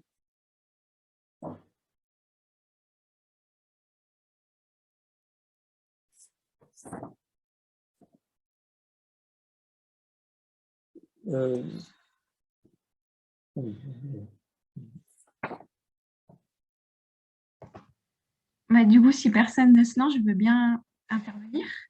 En fait, moi, je ne suis pas une étudiante de cette promo-là, je suis de la promo précédente. Donc, Alexandre m'a gentiment proposé de participer à la conférence parce qu'en fait, moi, j'ai utilisé vos travaux dans le cadre de mon mémoire de fin d'études. Et en fait, donc moi, j'ai travaillé sur le secteur du matelas et sur la manière dont on pouvait renoncer au matelas en mousse issu de la pétrochimie. Et j'ai notamment montré comment les fabricants de matelas qui proposent des matelas en latex suivent les 4 étapes que vous avez identifiées dans votre travail de 2012. Et en fait, du coup, effectivement, ce qu'on voit, c'est qu'ils proposent de passer sur du latex. Donc, on retire une matière pour venir à une autre matière, mais qui elle-même pose des problèmes puisque le latex ça cause de la déforestation. Enfin bon, il y a tout un tas il y a des adjuvants aussi dans le latex. Et les matelas en latex ne sont pas très bien recyclables en fin de vie. Donc finalement, on retire un problème pour en créer d'autres. Et donc, à l'époque, je n'avais pas encore vu votre livre, donc je n'ai pas forcément conceptualisé les choses de la même manière, mais effectivement, du coup, la question, c'est comment est-ce qu'on peut vraiment gérer la sortie d'un système sociotechnique. Et donc, cette idée, je la trouve vraiment, vraiment intéressante, et du coup, ça fait le lien avec le master et cette idée de redirection écologique et de mettre en place des protocoles de redirection. Et du coup, j'aurais une question vis-à-vis de ce métier-là qu'on est en train d'apprendre et d'expérimenter. On est un peu les pionniers sur ces sujets-là. Et j'avais plutôt une question par rapport au travail que vous faites et à la discipline des STS. Et ma question, ça serait de savoir comment est-ce que vous pensez que les STS peuvent nous aider, nous, en tant que redirectionnistes, pour mettre en place des protocoles de sortie de systèmes sociotechniques qui sont délétères pour l'environnement. C'est une question qui n'est pas simple.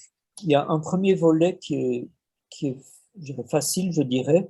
C'est-à-dire qu'on a une bonne partie des collègues, en tout cas dans le monde académique, dans les Science and Technology Studies, mais dont la mission est surtout une mission de recherche et du coup avec une visée analytique. Donc il s'agit d'étudier des situations, de comprendre comment ça fonctionne, de mettre en évidence des mécanismes qui sont à l'œuvre, de produire de la connaissance sur comment les choses se font, à quoi ça tient, qu'est-ce que ça donne comme résultat, sans nécessairement avoir un point de vue normatif consistant à dire c'est bien ou c'est mal, ou à proposer des grilles d'évaluation pour dire ça c'est bien, ça c'est mal, etc. Ou de dire qu'est-ce qu'il faut faire. Cela dit, il y a l'idée que comprendre comment fonctionnent les choses est une bonne base pour réfléchir à qu'est-ce qu'on pourrait faire d'autre. Surtout qu'un des mottos qu'il y a dans les Science and Technology Studies, c'est de dire qu'à propos de n'importe quoi, c'est le fait de penser que les choses auraient pu être autrement.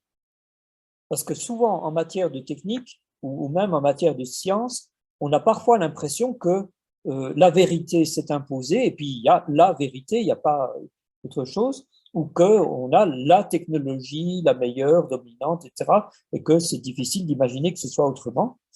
Il y a l'idée de dire non, les choses auraient pu être autrement, et on essaye de recomprendre qu'est-ce qui s'est passé qui fait que c'est devenu comme ça, que ça s'est figé, cristallisé sur telle ou telle technologie, pour voir à quel moment il y a eu des bifurcations et pouvoir revenir en arrière. Donc il y a au moins ça, l'idée de dire produire la connaissance, bien comprendre les phénomènes, c'est une bonne base pour réfléchir à qu'est-ce qu'on voudrait faire de différent, qu'est-ce qu'on pourrait faire de différent et comment on pourrait le faire. C'est évidemment pas les STS qui apportent les réponses à qu'est-ce qu'on veut faire. Ça, je pense que c'est même pas une discipline qui doit le décider, hein. C'est vraiment une question de démocratie. C'est aux personnes concernées, à la population, de décider ce qu'il faut faire, de décider ce qui est souhaitable. Éventuellement, certains peuvent s'instituer en porte-parole d'entités qui n'ont pas la parole, hein. Je pense par exemple à nos collègues de sciences de la nature, ben, on a besoin d'eux pour qu'ils parlent au nom d'espèces en voie de disparition, au nom du climat, au nom de quelque chose, parce que ces entités-là ne nous adressent pas toujours une parole claire et audible. Et donc, on a besoin qu'en démocratie, on ait aussi d'autres éléments qui soient mis en parole par des porte-paroles. Et je dirais, et dire qu'est-ce qui est souhaitable, là, je dirais, beaucoup de disciplines peuvent le faire à condition d'être au clair sur quels sont les modèles, quelles sont les valeurs par rapport auxquelles on veut évaluer les choses. Une fois qu'on a les valeurs, une fois qu'on a une connaissance de la situation et une connaissance des mécanismes, on peut imaginer les stratégies ou les trajectoires qu'il faudrait suivre pour arriver à un résultat donné. Mais en principe, ça ne devrait pas être aux chercheurs à dire ce qui est souhaitable. Après, on peut dire, bon, mais ça c'est facile, les chercheurs, là, ils se planquent, ils ne prennent pas de risques, ils ne disent pas ce qu'il faut faire, ils ne prennent pas le risque de se tromper en disant il faudrait faire ça, puis en fait finalement c'était pas ça. Il y a ce côté-là. Il y a l'idée de dire on peut travailler en relation étroite, c'est-à-dire même en étant porteur d'un souci de produire la connaissance, on peut travailler de façon étroite avec des gens qui sont porteurs soit d'une vision du futur de la société, soit d'un souci de trouver des solutions pour que ça aille autrement, que ce soit des ingénieurs, des médecins, des militants, je ne veux pas dire n'importe quoi, je ne veux pas dire des terroristes, mais au moins des ingénieurs, des militants, etc. On peut travailler de façon étroite, de telle sorte que les questions auxquelles on essaye de répondre sur comment ça fonctionne puissent être des questions qui font sens par rapport à ceux qui veulent trouver des solutions. En disant, nous, on aimerait bien comprendre tel mécanisme, est-ce que vous pouvez élucider qu'est-ce qui se passe, par exemple, au niveau de l'imaginaire, ou qu'est-ce qui se passe au niveau de la dynamique d'un corpus de législation, etc. Donc, on peut travailler de façon étroite, et je dirais, on peut même pousser la chose plus loin, comme on le fait, je dirais, dans certaines traditions STS ou en anthropologie, en devenant soi-même acteur dans une situation, parce que le seul fait d'observer de l'extérieur, quels que soient les instruments, ne donne pas accès à toute l'information auquel on veut avoir accès, et parfois, c'est en faisant soi-même qu'on comprend de l'intérieur certaines choses, au moins qu'on est mis sur la piste de certaines hypothèses ou certaines questions, quitte à après changer de méthode pour établir un savoir robuste. Donc le fait de faire soi-même, le fait d'éprouver soi-même, est une manière de mieux connaître et de mieux comprendre les choses. Et c'est vrai pour l'action, c'est-à-dire si un chercheur devient un militant d'une cause et commence à agir pour essayer de transformer le monde, le fait d'essayer de le faire, de se heurter à des résistances, etc., va l'aider à découvrir toute une série de choses, et notamment toute une série de mécanismes qu'il n'aurait peut-être pas vus s'il regardait la chose de l'extérieur. Et donc, c'est aussi une manière de produire la connaissance qui va dans le sens de ce que vous dites, que de s'impliquer effectivement. Et à l'intérieur des STS, alors c'est surtout vrai dans le monde anglo-saxon et dans les pays scandinaves, on a tout un courant qui s'appelle making STS, mais dans l'idée de faire des STS en faisant, soit en travaillant avec des artistes, alors toujours avec un côté un peu exploratoire, on va travailler la matière, etc., pour découvrir des choses liées aux matérialités, ou de travailler, alors les STS ont plutôt souvent tendance à travailler avec des militants de certaines causes, en tout cas, je dirais, ceux qui ont le choix des sujets, ceux sur quoi ils vont travailler, ils ont plutôt tendance à s'orienter vers des militants. Mais la réalité des sciences, quelles que soient les disciplines, c'est que pour faire du travail de recherche, il faut avoir de quoi vivre. Alors, soit on est richissime et puis on n'a pas besoin de salaire, etc. Et à ce moment-là, on est libre, on peut faire la recherche qu'on veut, mais l'immense majorité des chercheurs, ce n'est pas le cas. L'immense majorité des chercheurs travaillent en gros sur les sujets sur lesquels il y a des ressources. Et c'est vrai pour les sciences humaines et sociales comme pour les autres. Même si les chercheurs ont l'illusion qu'ils sont libres de choisir leur sujet, globalement, si on regarde où sont les bataillons, que ce soit de physiciens ou de biologistes ou de sociologues ou d'anthropologues, eh bien, on voit qu'ils ne sont pas sur n'importe quel sujet, ils sont en gros sur les sujets qui intéressent les gens qui ont des ressources. Dans le passé, c'était les princes et les évêques. Aujourd'hui, c'est plutôt les militaires et l'industrie, mais globalement, on retrouve les mêmes choses. Donc, la question de l'orientation des financements, la question des politiques scientifiques, etc., c'est vraiment déterminant pour que des gens puissent faire ce genre de travail.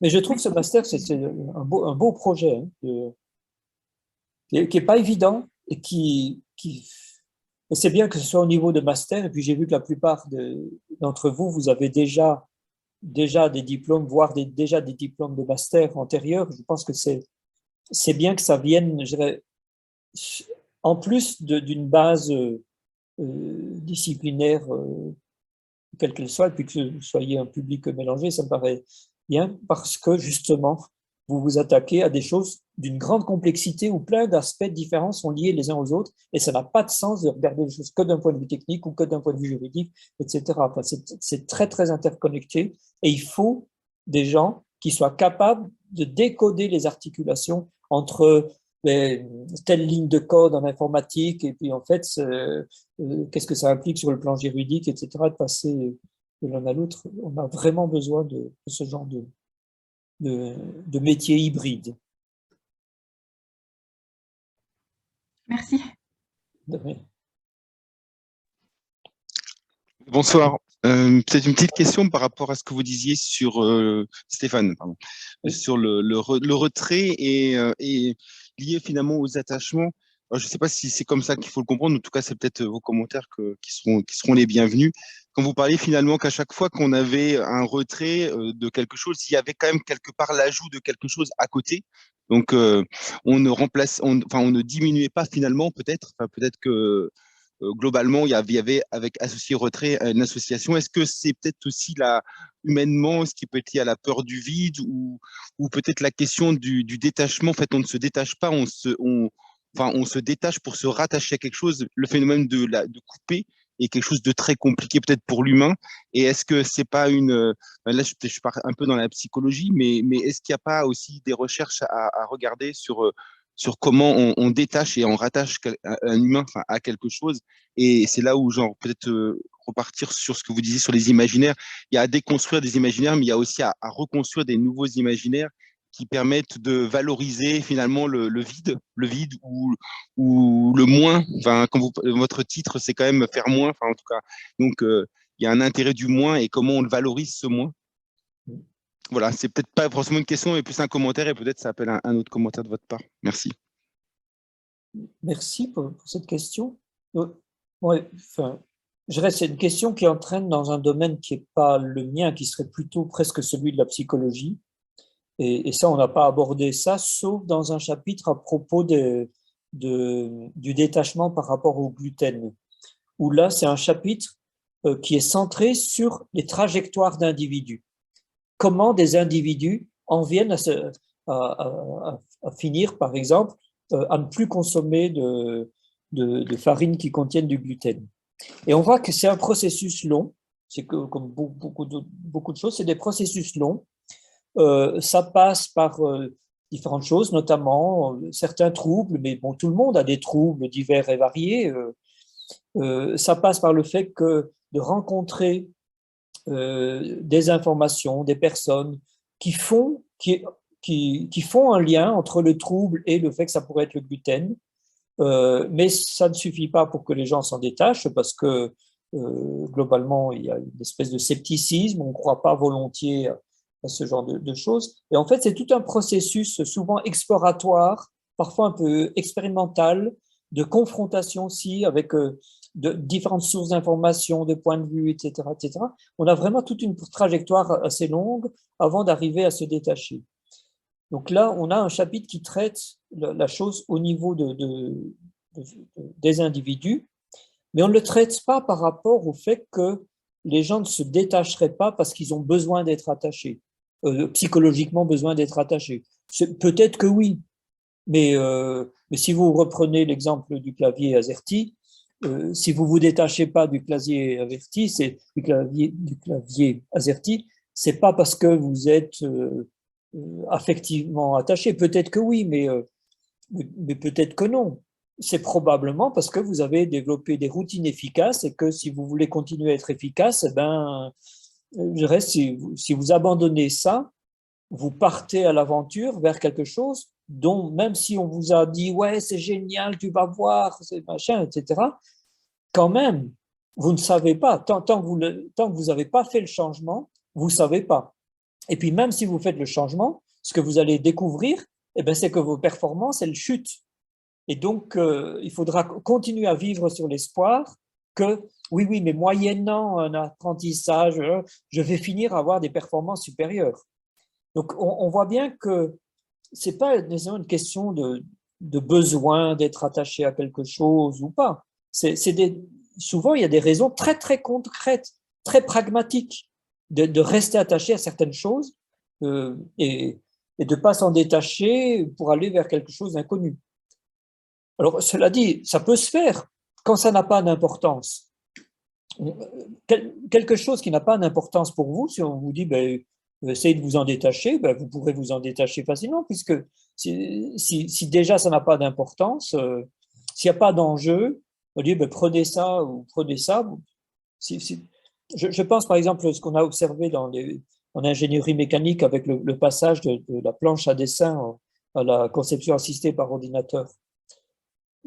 Alors, on avait le discours dominant disant les vieux, ils résistent au changement, les jeunes, ils sont ouverts au changement. OK. On fait nos enquêtes. De fait, on voit les jeunes sortis des écoles, ben, ils étaient très ouverts au fait de passer à la conception assistée par ordinateur. Et dans leur cas, de toute façon, sortis de l'école, en gros, ils sont nuls. Dans le sens qu'un bon dessinateur industriel, sur une planche à dessin, ben, il faut 3, 4, 5 ans avant qu'il devienne vraiment performant. Mais c'est vrai avec une planche à dessin comme c'est vrai avec un ordinateur. Donc, de toute façon, ils ne sont pas encore attachés et je dirais programmés pour une technologie plutôt qu'une autre. Ils peuvent passer pour l'une ou pour l'autre. Donc, oui, ben, ils sont ouverts au changement, mais c'est facile d'être ouvert au changement puisqu'ils ne sont pas encore attachés à des savoir-faire. Quand on voyait les vieux dans les entreprises, on avait des gens qui tenaient un discours très critique par rapport aux technologies numériques, mais le discours et la pratique sont deux choses différentes. Ça, c'est toujours quelque chose à avoir bien en tête. Ces mêmes vieux qui étaient critiques par rapport à la hiérarchie et qui disaient « non, mais ils déconnent, ils vont se planter, c'est une connerie que de se lancer là-dedans, etc. » Eux, ils passaient volontiers au numérique. Ils disaient « bon, ben, si les patrons veulent, ben, ok, moi, de toute façon, moi, dans 2-3 ans, moi, je suis à la retraite. Et puis, si j'apprends l'informatique là, ben, c'est bien, je pourrais jouer avec l'ordinateur avec mes petits-enfants, etc. » En fait, ils avaient un discours très critique, mais ils étaient détachés de gros enjeux professionnels et ils pouvaient complètement basculer. Et ceux qui résistaient au changement, c'était ceux qui avaient autour de 30 à 45 ans, c'est-à-dire, et c'était des gens qui étaient très favorables au changement, mais par contre, eux, ils ne changeaient pas, parce que la pression productive pèse sur eux, et c'est exactement comme l'histoire du clavier QWERTY par rapport à des étudiants qui ont des devoirs à remettre la semaine suivante. Ils ont beau être convaincus de dire « ouais, c'est génial, je vais changer », mais pas maintenant, parce que j'ai un devoir pour la semaine prochaine, etc. Et ces gens-là, ben, c'est comme ça tous les jours, ils ont toujours quelque chose en urgence à faire. C'est pas le bon moment de changer. Donc, c'est pas le fait qu'ils sont attachés à l'ancienne technologie, ils étaient même plutôt favorables au changement, mais il y a d'autres raisons très pragmatiques et c'est bien ça qu'il faut regarder. Alors, il y a peut-être aussi des raisons psychologiques, mais dans beaucoup de cas, on n'a pas besoin de la psychologie pour expliquer les problèmes qu'on rencontre liés au changement et à l'innovation.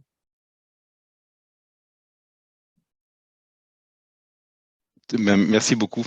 Donc, ce que je retiens, c'est que les vieux résistent au changement, mais pas au changement climatique, c'est ça ce qu'on peut retenir.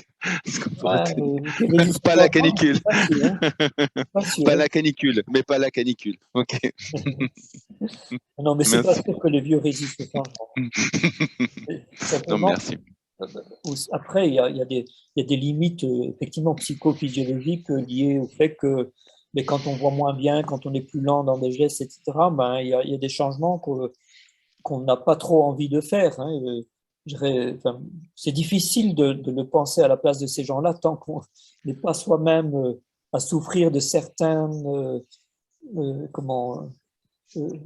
faiblesses qui apparaissent, qui peuvent déstabiliser les gens et qui peuvent angoisser et qui fait que les gens se raccrochent à des choses qu'ils connaissent parce qu'ils sentent qu'ils sont en train de perdre leurs moyens. Donc là, on a de fait, dans les personnes âgées, certaines personnes qui résistent à des changements parce qu'ils voient bien que, ils résistent au changement, mais ils voient bien que de toute façon, le changement, ils le subissent. Cela dit, on disait toujours les vieux par rapport au numérique, ils sont fermés, etc. Alors bon, déjà aujourd'hui, c'est plus le cas, mais moi, je suis même frappé, il y a une vingtaine d'années, moi j'ai vu beaucoup de personnes âgées qui ont découvert l'informatique après être partis à la retraite et qui devenaient des passionnés, des fanas, etc. Non pas passionnés de l'informatique, mais par exemple passionnés de généalogie.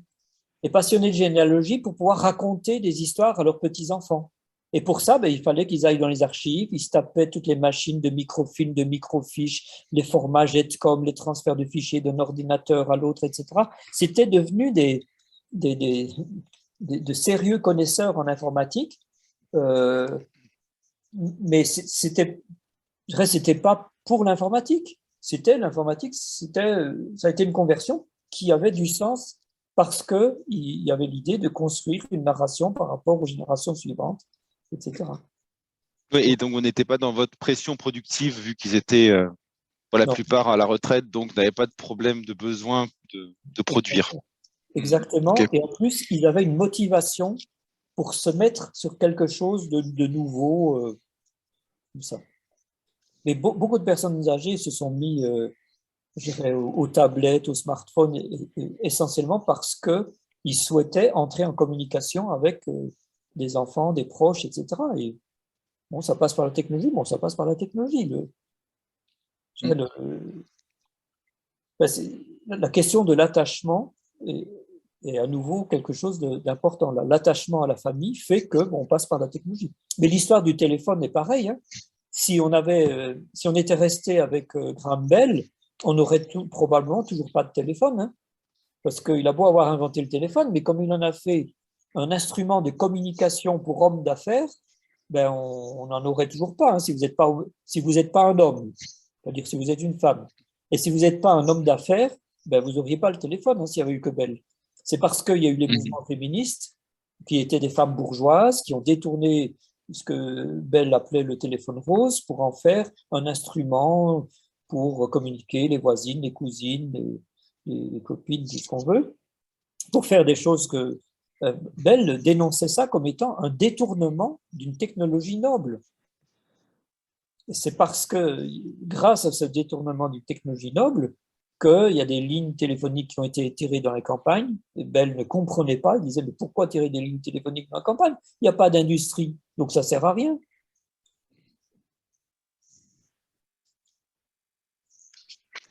Juste peut-être par rapport à ce que vous disiez tout à l'heure, vous parliez de la Lorraine, pour le coup, on a à dire un système ou un écosystème charbonnage. On voit à quel point ça a été difficile de le transformer et encore maintenant, c'est compliqué.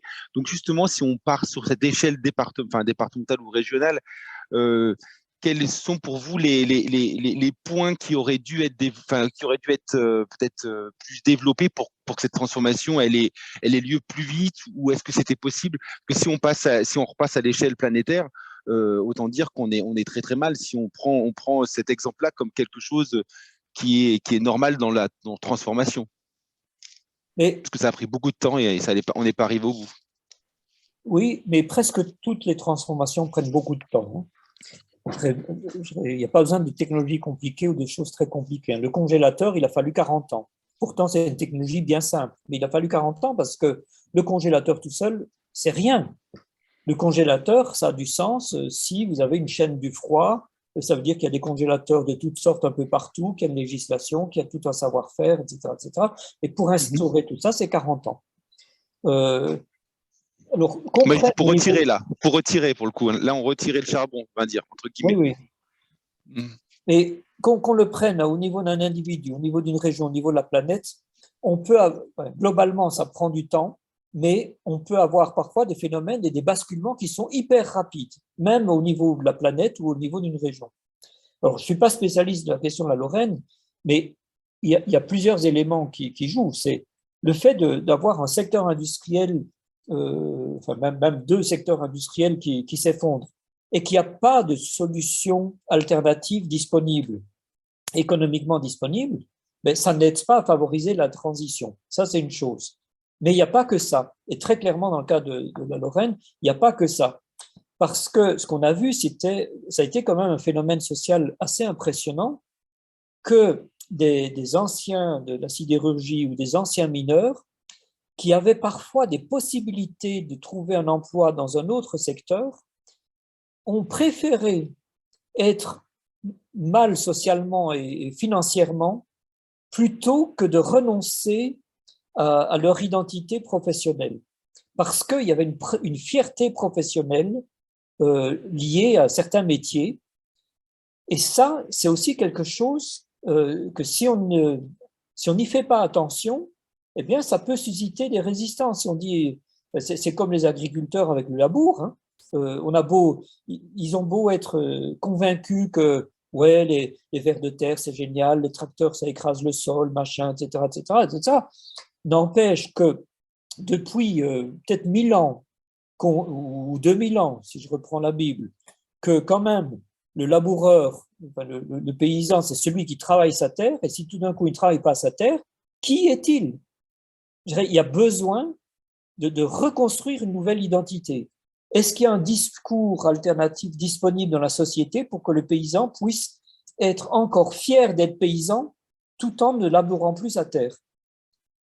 Si on n'apporte pas une solution à ce problème-là, ben vous allez avoir des gens qui vont résister. C'est prévisible. Enfin, et là, je dirais, toutes les questions sur l'imaginaire, construire de nouveaux narratifs et tout ça, c'est vraiment, vraiment important parce qu'il faut que les gens puissent se reconstruire. Et il aura fallu du temps pour se construire. On ne se reconstruit pas comme ça. Hein. Et même les jeunes, hein, ce n'est pas nécessairement une question d'âge. Et là, en Lorraine, ça a été vraiment frappant, le fait de... Voilà, enfin y compris, moi j'ai vu de proposer à des ouvriers de la sidérurgie de suivre des cours d'informatique pour avoir du boulot. Mais l'informatique, c'est un truc de femme, c'est pour les secrétaires, l'informatique. On dit à un macho viril de la sidérurgie d'aller suivre des cours d'informatique pour faire un boulot de secrétaire. Mais évidemment, je dirais, il y a un problème. Enfin, voilà. Alors, on peut peut-être inventer un autre narratif autour de l'informatique. Hein. C'est ce qui s'est passé dans l'histoire de l'informatique.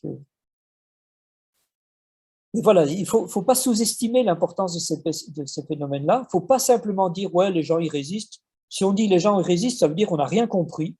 Ça veut dire qu'on n'a pas mené l'enquête suffisamment pour comprendre à quoi ça tient et sur quoi on pourrait jouer pour que ça se transforme. Merci beaucoup. Merci. De rien.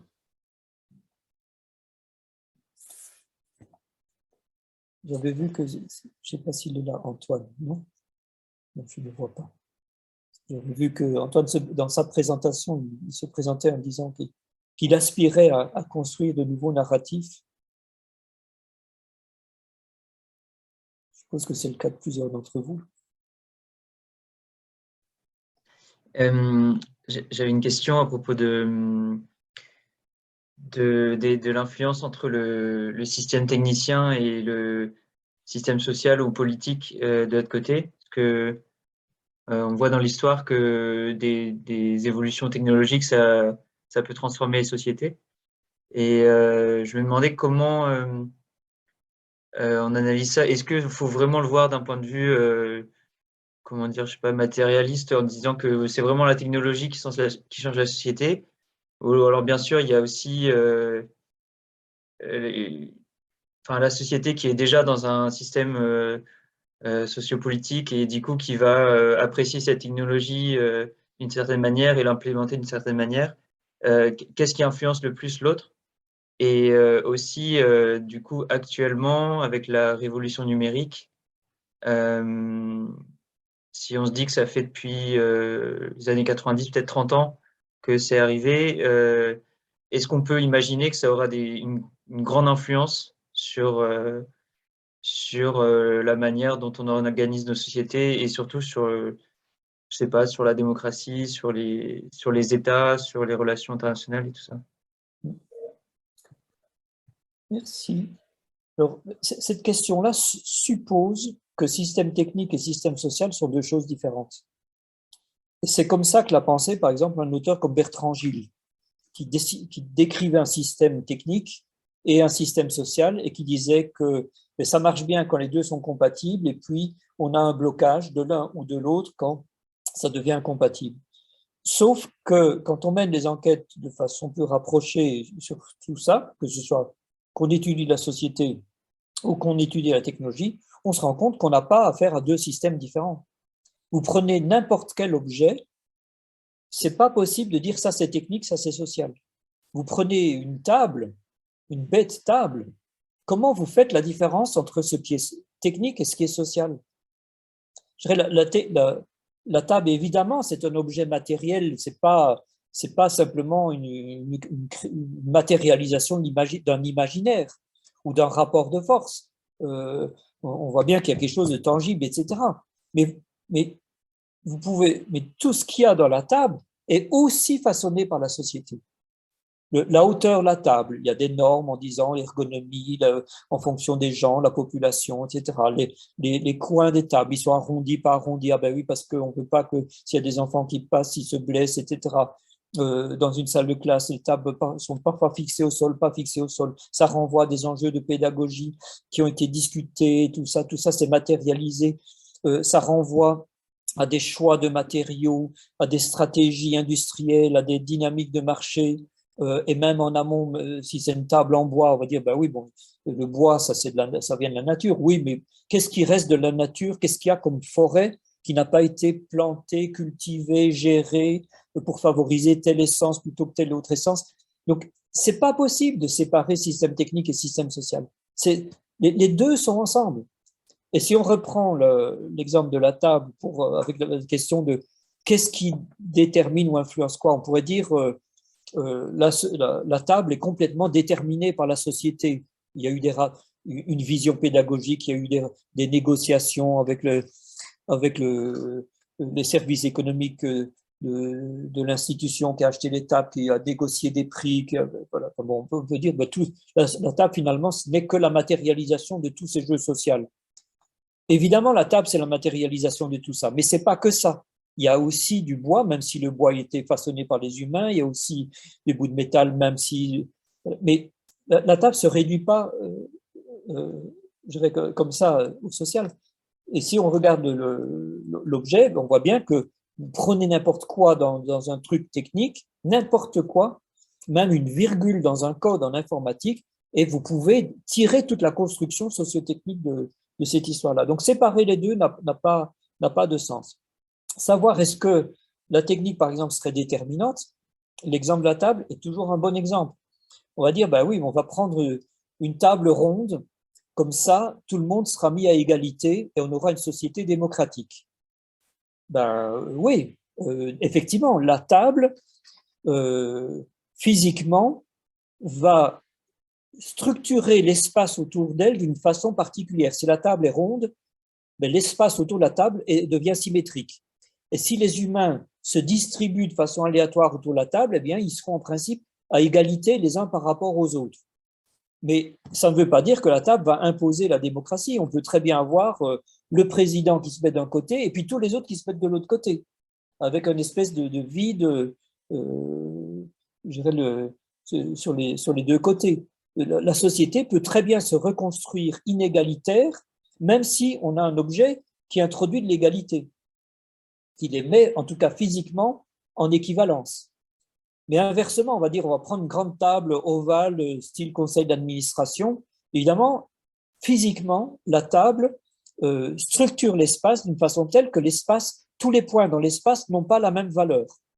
Puisque un humain qui est, par exemple, au bout de la table pourrait voir tous les autres, alors que ceux qui sont sur les côtés ne peuvent pas voir tous les autres. En tout cas, pas les voir tous simultanément. S'ils regardent d'un côté, ils ne voient pas ceux qui sont de l'autre, etc. Donc, la table crée de l'inégalité entre les gens. Est-ce que ça veut dire que c'est antidémocratique? Ben, ça va dépendre des gens. Et on voit bien que les gens peuvent jouer avec ça. Je dis même, ils pourraient transformer la table, ça arrive. Mais parfois, de dire, ben, on met la table de côté, ou bien on fait un cercle de chaises tout autour de la table, on fait un cercle, et du coup, tout le monde est à égalité, en tout cas au niveau du regard, tout le monde est à égalité. Il y aura peut-être une autre inégalité qui sera introduite, c'est que certains, étant proches de la table, pourront poser leur papier, et d'autres seront loin de la table et ne pourront pas poser leur papier, et que ça fait une inégalité. et c'est ce qu'on voit dans différentes situations, par exemple, que personne n'accepte de s'asseoir en bout de table parce que les gens, justement, ne veulent pas rentrer dans un jeu d'inégalité qui serait introduit par la table. Donc, et on prend n'importe quelle technologie, on a ça, mais il faut regarder les choses de près et avec finesse et dans des situations concrètes. Tenir un discours général sur la technique et la société, ça ne tient pas la route, de dire l'un détermine l'autre ou quelque chose comme ça. Il faut prendre des cas concrets et regarder les jeux des acteurs, la façon dont les objets effectivement introduisent une différence. Alors, on pourrait faire la même chose avec le numérique, mais le numérique, c'est difficile de dire, mais de quoi on parle quand on parle du numérique? Beaucoup de gens, quand ils parlent du numérique, ils parlent de l'ordinateur. Mais déjà, l'ordinateur, c'est bien physique, hein, on n'est pas dans du virtuel. L'ordinateur, il y a plein de choses virtuelles, mais il y a beaucoup de choses qui ne sont pas du tout virtuelles. Il y a des câbles, il y a des batteries, ça chauffe, il y a un bruit de ventilateur, il y a l'écran, il y a position, enfin, il y a plein. Voilà. Et ça, si je prends un ordinateur, mais si je prends Internet, vous avez des forêts de serveurs qui consomment des quantités phénoménales d'énergie, qu'il faut refroidir, qu'il faut sécuriser, il faut des terres rares. Enfin, bon, et on a toute une écologie de l'informatique, une écologie du virtuel, et on voit que le virtuel, il pèse très, très, très lourd sur la planète. L'empreinte environnementale du virtuel, elle est lourde, hein, très, très lourde. Hein. Et parfois, le papier, les conservateurs dans les bibliothèques disent oui, mais le papier, l'avantage, c'est que ça se conserve pendant 200 ans sans presque aucune consommation d'énergie. Donc, c'est difficile de tenir un discours général sur le numérique en disant le numérique, il a changé. C'est clair que beaucoup de choses ont changé depuis qu'il y a l'introduction du numérique. Mais beaucoup de choses ont changé, pas nécessairement à cause du numérique. La société a changé, l'économie a changé, il y a plein de choses qui ont changé. Est-ce que c'est lié, quelle est la part qui est liée au numérique ou pas? C'est difficile, c'est très difficile de le dire de façon globale. Quand on prend des secteurs précis, un métier, il y a des métiers qui ont disparu avec l'informatique. Il y a des métiers nouveaux apparus grâce à l'informatique. Il y a beaucoup de métiers qui ont ni disparu ni apparu, mais qui se sont transformés. On a une diversité de situations. Les économistes, depuis 50 ans, se sont posé la question de savoir est-ce qu'il y a un impact de l'informatique sur l'emploi. Je ne dis pas sur le contenu du travail, ça c'est compliqué, mais sur l'emploi. Est-ce que ça augmente ou ça diminue le nombre d'emplois? Eh bien, on est incapable de répondre à cette question-là. Dans certains secteurs particuliers, c'est clair, mais globalement, on est incapable de dire si l'impact il est positif ou négatif, alors que c'est une relation causale qu'on pourrait considérer comme étant simple. Donc, il faut éviter de parler de façon générale et puis regarder sur des situations concrètes. Alors, une situation concrète, ça peut être ce qui arrive à la planète. Mais ce qui arrive à la planète, ça peut aussi se ramener sur une table, moyennant des bonnes médiations pour pouvoir se construire une vision précise des choses sur des globalités.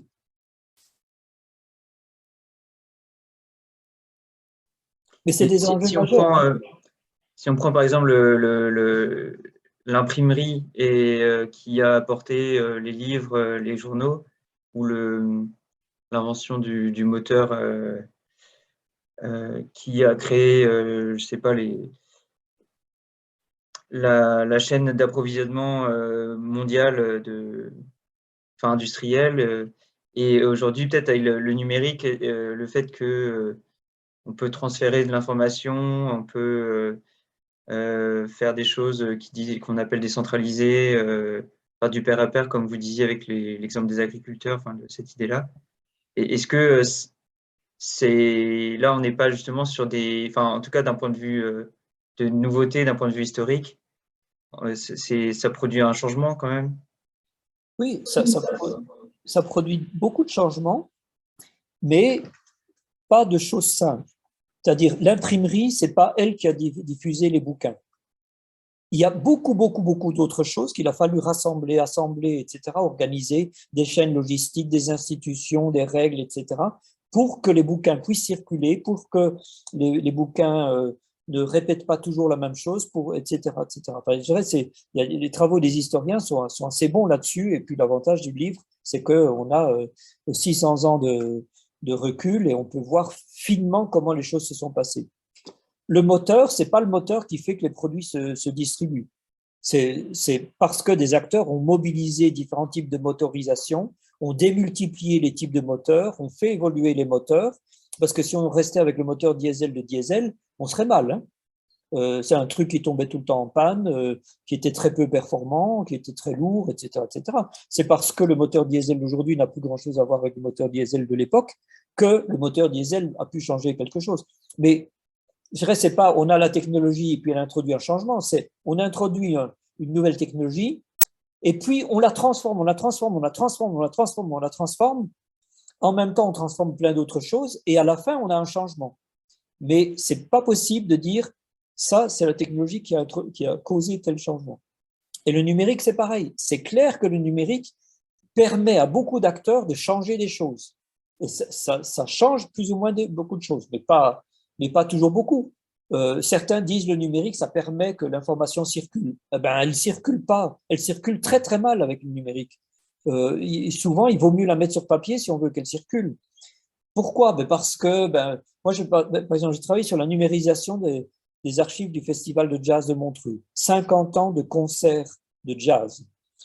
5000 heures d'enregistrement audiovisuel avec les technologies de meilleure qualité de chacune des époques, etc. Tout ça a été numérisé, ça a coûté des millions, ça a pris 5 ans, ça a mobilisé des dizaines et des dizaines d'étudiants ingénieurs, etc. À la fin, on a 5 pétabytes, l'archive fait 5 pétabytes, et il faut évidemment la tripliquer par sécurité, hein. Et même comme ça, ils pensent avoir perdu des trucs. Mais alors, ça ne circule pas, hein.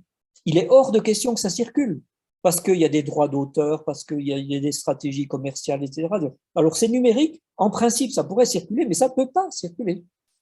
Vous voulez écouter les concerts là, vous devez venir à Montreux, ou vous devez venir dans un local précis à l'École polytechnique fédérale de Lausanne, et là, vous pourrez aller écouter le numérique. En théorie, on pourrait l'écouter partout sur la planète à condition d'avoir un réseau très haut débit et des machines performantes. Moyennant beaucoup de conditions, on pourrait l'écouter partout sur la planète. Mais le numérique, il n'est fluide que moyennant beaucoup de conditions. Et je reviens aussi encore sur le numérique, sur la question déterminant, politique, des choses comme ça.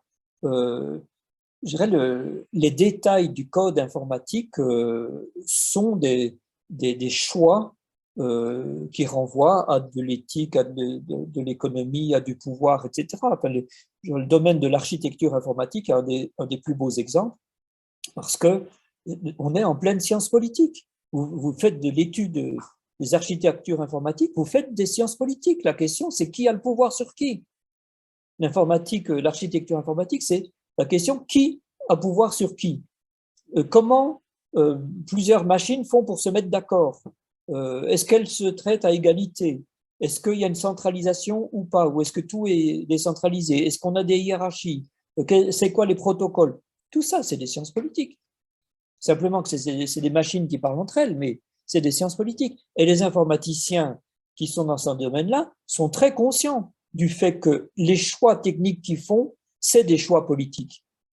Les guerres entre mainframe, client-serveur versus peer-to-peer, etc., ou des querelles terribles entre informaticiens sur les protocoles informatiques internationaux, c'est bien parce qu'ils ont une conscience politique de ce qui se joue dans les détails de ce qu'ils font.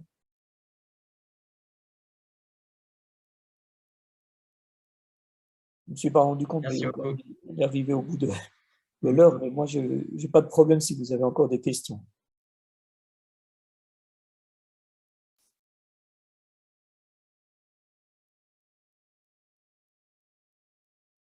Bon, j'espère que ça fait écho à ce que vous avez travaillé par ailleurs. J'espère que ça a pu vous apporter quelques pistes de réflexion et notamment cette idée de vraiment pas voir les innovations comme étant réduites à des artefacts et surtout pas isolées, que c'est bien relié à plein d'autres choses et que ça a plein de conséquences en termes de stratégie, de militantisme ou de management et de régulation. Je pense que si vous entrez dans cette façon de penser les choses, je pense que, et puis avec toujours le souci de dire, allez voir concrètement dans les situations et éviter de partir dans des spéculations générales go and see. Je crois que c'est peut-être un message à retenir. Ouais, merci beaucoup Dominique. Et, on se rend compte quand même que c'est un changement de paradigme énorme. Enfin, moi, je travaille dans le service innovation d'une grande entreprise. Si j'arrive et que je leur dis, écoutez les gars, on va peut-être pas sortir des produits, on va peut-être pas se dire, l'année dernière, on était à 300 idées, 300 produits, et l'objectif, c'est d'en sortir 300 cette année. Attendez, on va peut-être poser les choses, on va peut-être regarder les impacts. Vous vous rendez quand même compte du changement de paradigme énorme. Oui. Donc, comment on prend le sujet? Comment on attaque le sujet? Mais cela dit, pour pouvoir dire on sort 300 produits par an, etc., ça veut dire qu'on n'est pas dans… de croissance. Oui, mais ça dépend sur quoi on construit la croissance. On construit la valeur des entreprises. L'immense majorité des entreprises ne construisent pas leur valeur sur l'innovation. L'innovation, c'est une prise de risque tellement importante que je dirais la plupart des entreprises dans le monde, c'est les routines efficaces et le mimétisme, c'est-à-dire faire pareil que les autres et surtout pas trop différent des autres. C'est ça qui garantit à court moyen terme la survie et la bonne rentabilité d'une entreprise. Dans la longue durée, ce que les économistes ont montré, c'est que effectivement, les entreprises qui survivent sont celles qui ont pu innover. Mais beaucoup de celles qui ont innové se sont plantées, ont disparu purement et simplement. Elles n'ont même pas survécu, elles ont purement et simplement disparu. Donc, l'innovation, c'est vraiment une prise de risque. Après, ça dépend de quelle innovation on parle. Si c'est des petites améliorations, ce qu'on appelle l'innovation incrémentale, c'est-à-dire, en gros, on fait à peu près la même chose qu'avant, mais avec telle ou telle petite différence. Là, on minimise les risques parce que, en gros, on introduit quelque chose de nouveau qui n'est pas trop différent de ce qui existe et qui peut s'inscrire avec de relativement bonnes chances de succès dans une situation. Alors à ce moment-là, oui, on peut sortir beaucoup de choses comme ça.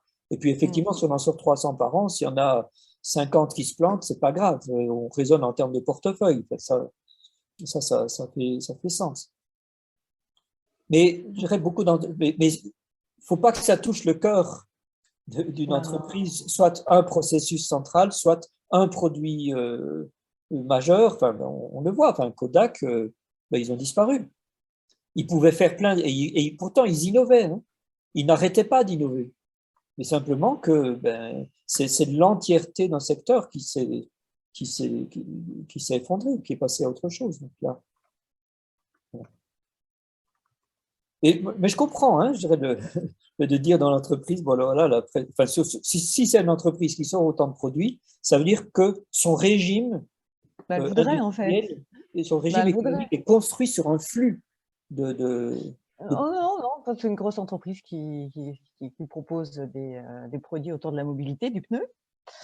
Et c'est son cœur de métier et elle veut se diversifier, donc en sortant des nouveaux produits, des nouveaux services pour justement aller chercher de la croissance ailleurs. Donc en effet, on ne touche pas directement le cœur, donc on va aller toucher des choses périphériques, mais la vocation, c'est, à mon avis, hein, c'est quand même un peu sous-entendu, on va quand même avoir à gérer des moments compliqués sur du noir carbone, sur des matières premières. Donc, comment essayer de faire autre chose?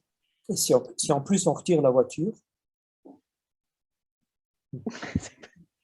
Non, mais c'est vrai. Mais c'est clair qu'une industrie comme celle-là, sa conversion, c'est pas du tout évident. Donc, il y a intérêt à avoir une vision, être porteur, travailler sur des visions à long terme, etc. C'est pas évident, enfin, parce qu'on peut diversifier les pneus, oui, mais si notre société finit par dire non, mais c'est pas qu'on ne veut plus de voitures de moteur à combustion, c'est qu'on ne veut plus de voitures du tout. Je pense pas que c'est les pneus de bicyclette ou d'avion qui vont sauver cette industrie-là. Hein. Et après, la question, ce sera de dire, bon, qu'est-ce qu'on garde du passé? Il y a peut-être un savoir-faire de chimiste, etc., qui peut se reconvertir dans quelque chose de complètement différent du caoutchouc. Et puis, On va reparler, si vous voulez. Mais je pense que la voiture n'est pas encore menacée. Moteur à essence, oui, mais les voitures automobiles, je pense que on n'est pas prêt la société n'est pas prête de s'en détacher. De toute façon, la société est tellement construite autour de la voiture que de toute façon, on ne peut pas s'en détacher comme ça. Enfin, ils auront le temps de voir venir le truc. Hein. Alors que moteur à essence, moteur électrique, alors ils ont eu le temps de voir venir, hein, parce que de toute façon, les premières voitures, elles étaient électriques. Et puis surtout, depuis les années 70, ça fait 50 ans qu'on travaille pour aller vers un moteur électrique. Donc, et là, j'allais dire c'est simplement on change de moteur. On garde la même voiture, on garde les routes, on garde le code de la route, on garde les habitudes de conducteur, etc. Simplement, on change de moteur. C'est pas. Mais si on retire la voiture, là, je ne sais pas. C'est vraiment toute la société qu'on change. Et entre autres, cette industrie.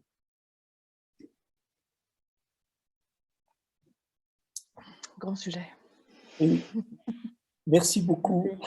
Oui, il restera le guide Michelin, ben oui, ça c'est clair, hein, dans la diversification, peut-être dans la restauration. Hein. Ouais. BSN, qui fabriquait des bocaux, est devenu Danone, qui fabrique des yaourts. Hein. Tout est possible. Ouais. Oui. Merci en tout cas, c'est passionnant. Merci à vous, et puis je vous souhaite une bonne continuation. Merci à vous. Merci. Bonne soirée. Merci beaucoup. Au revoir. Merci. Au revoir. Au revoir.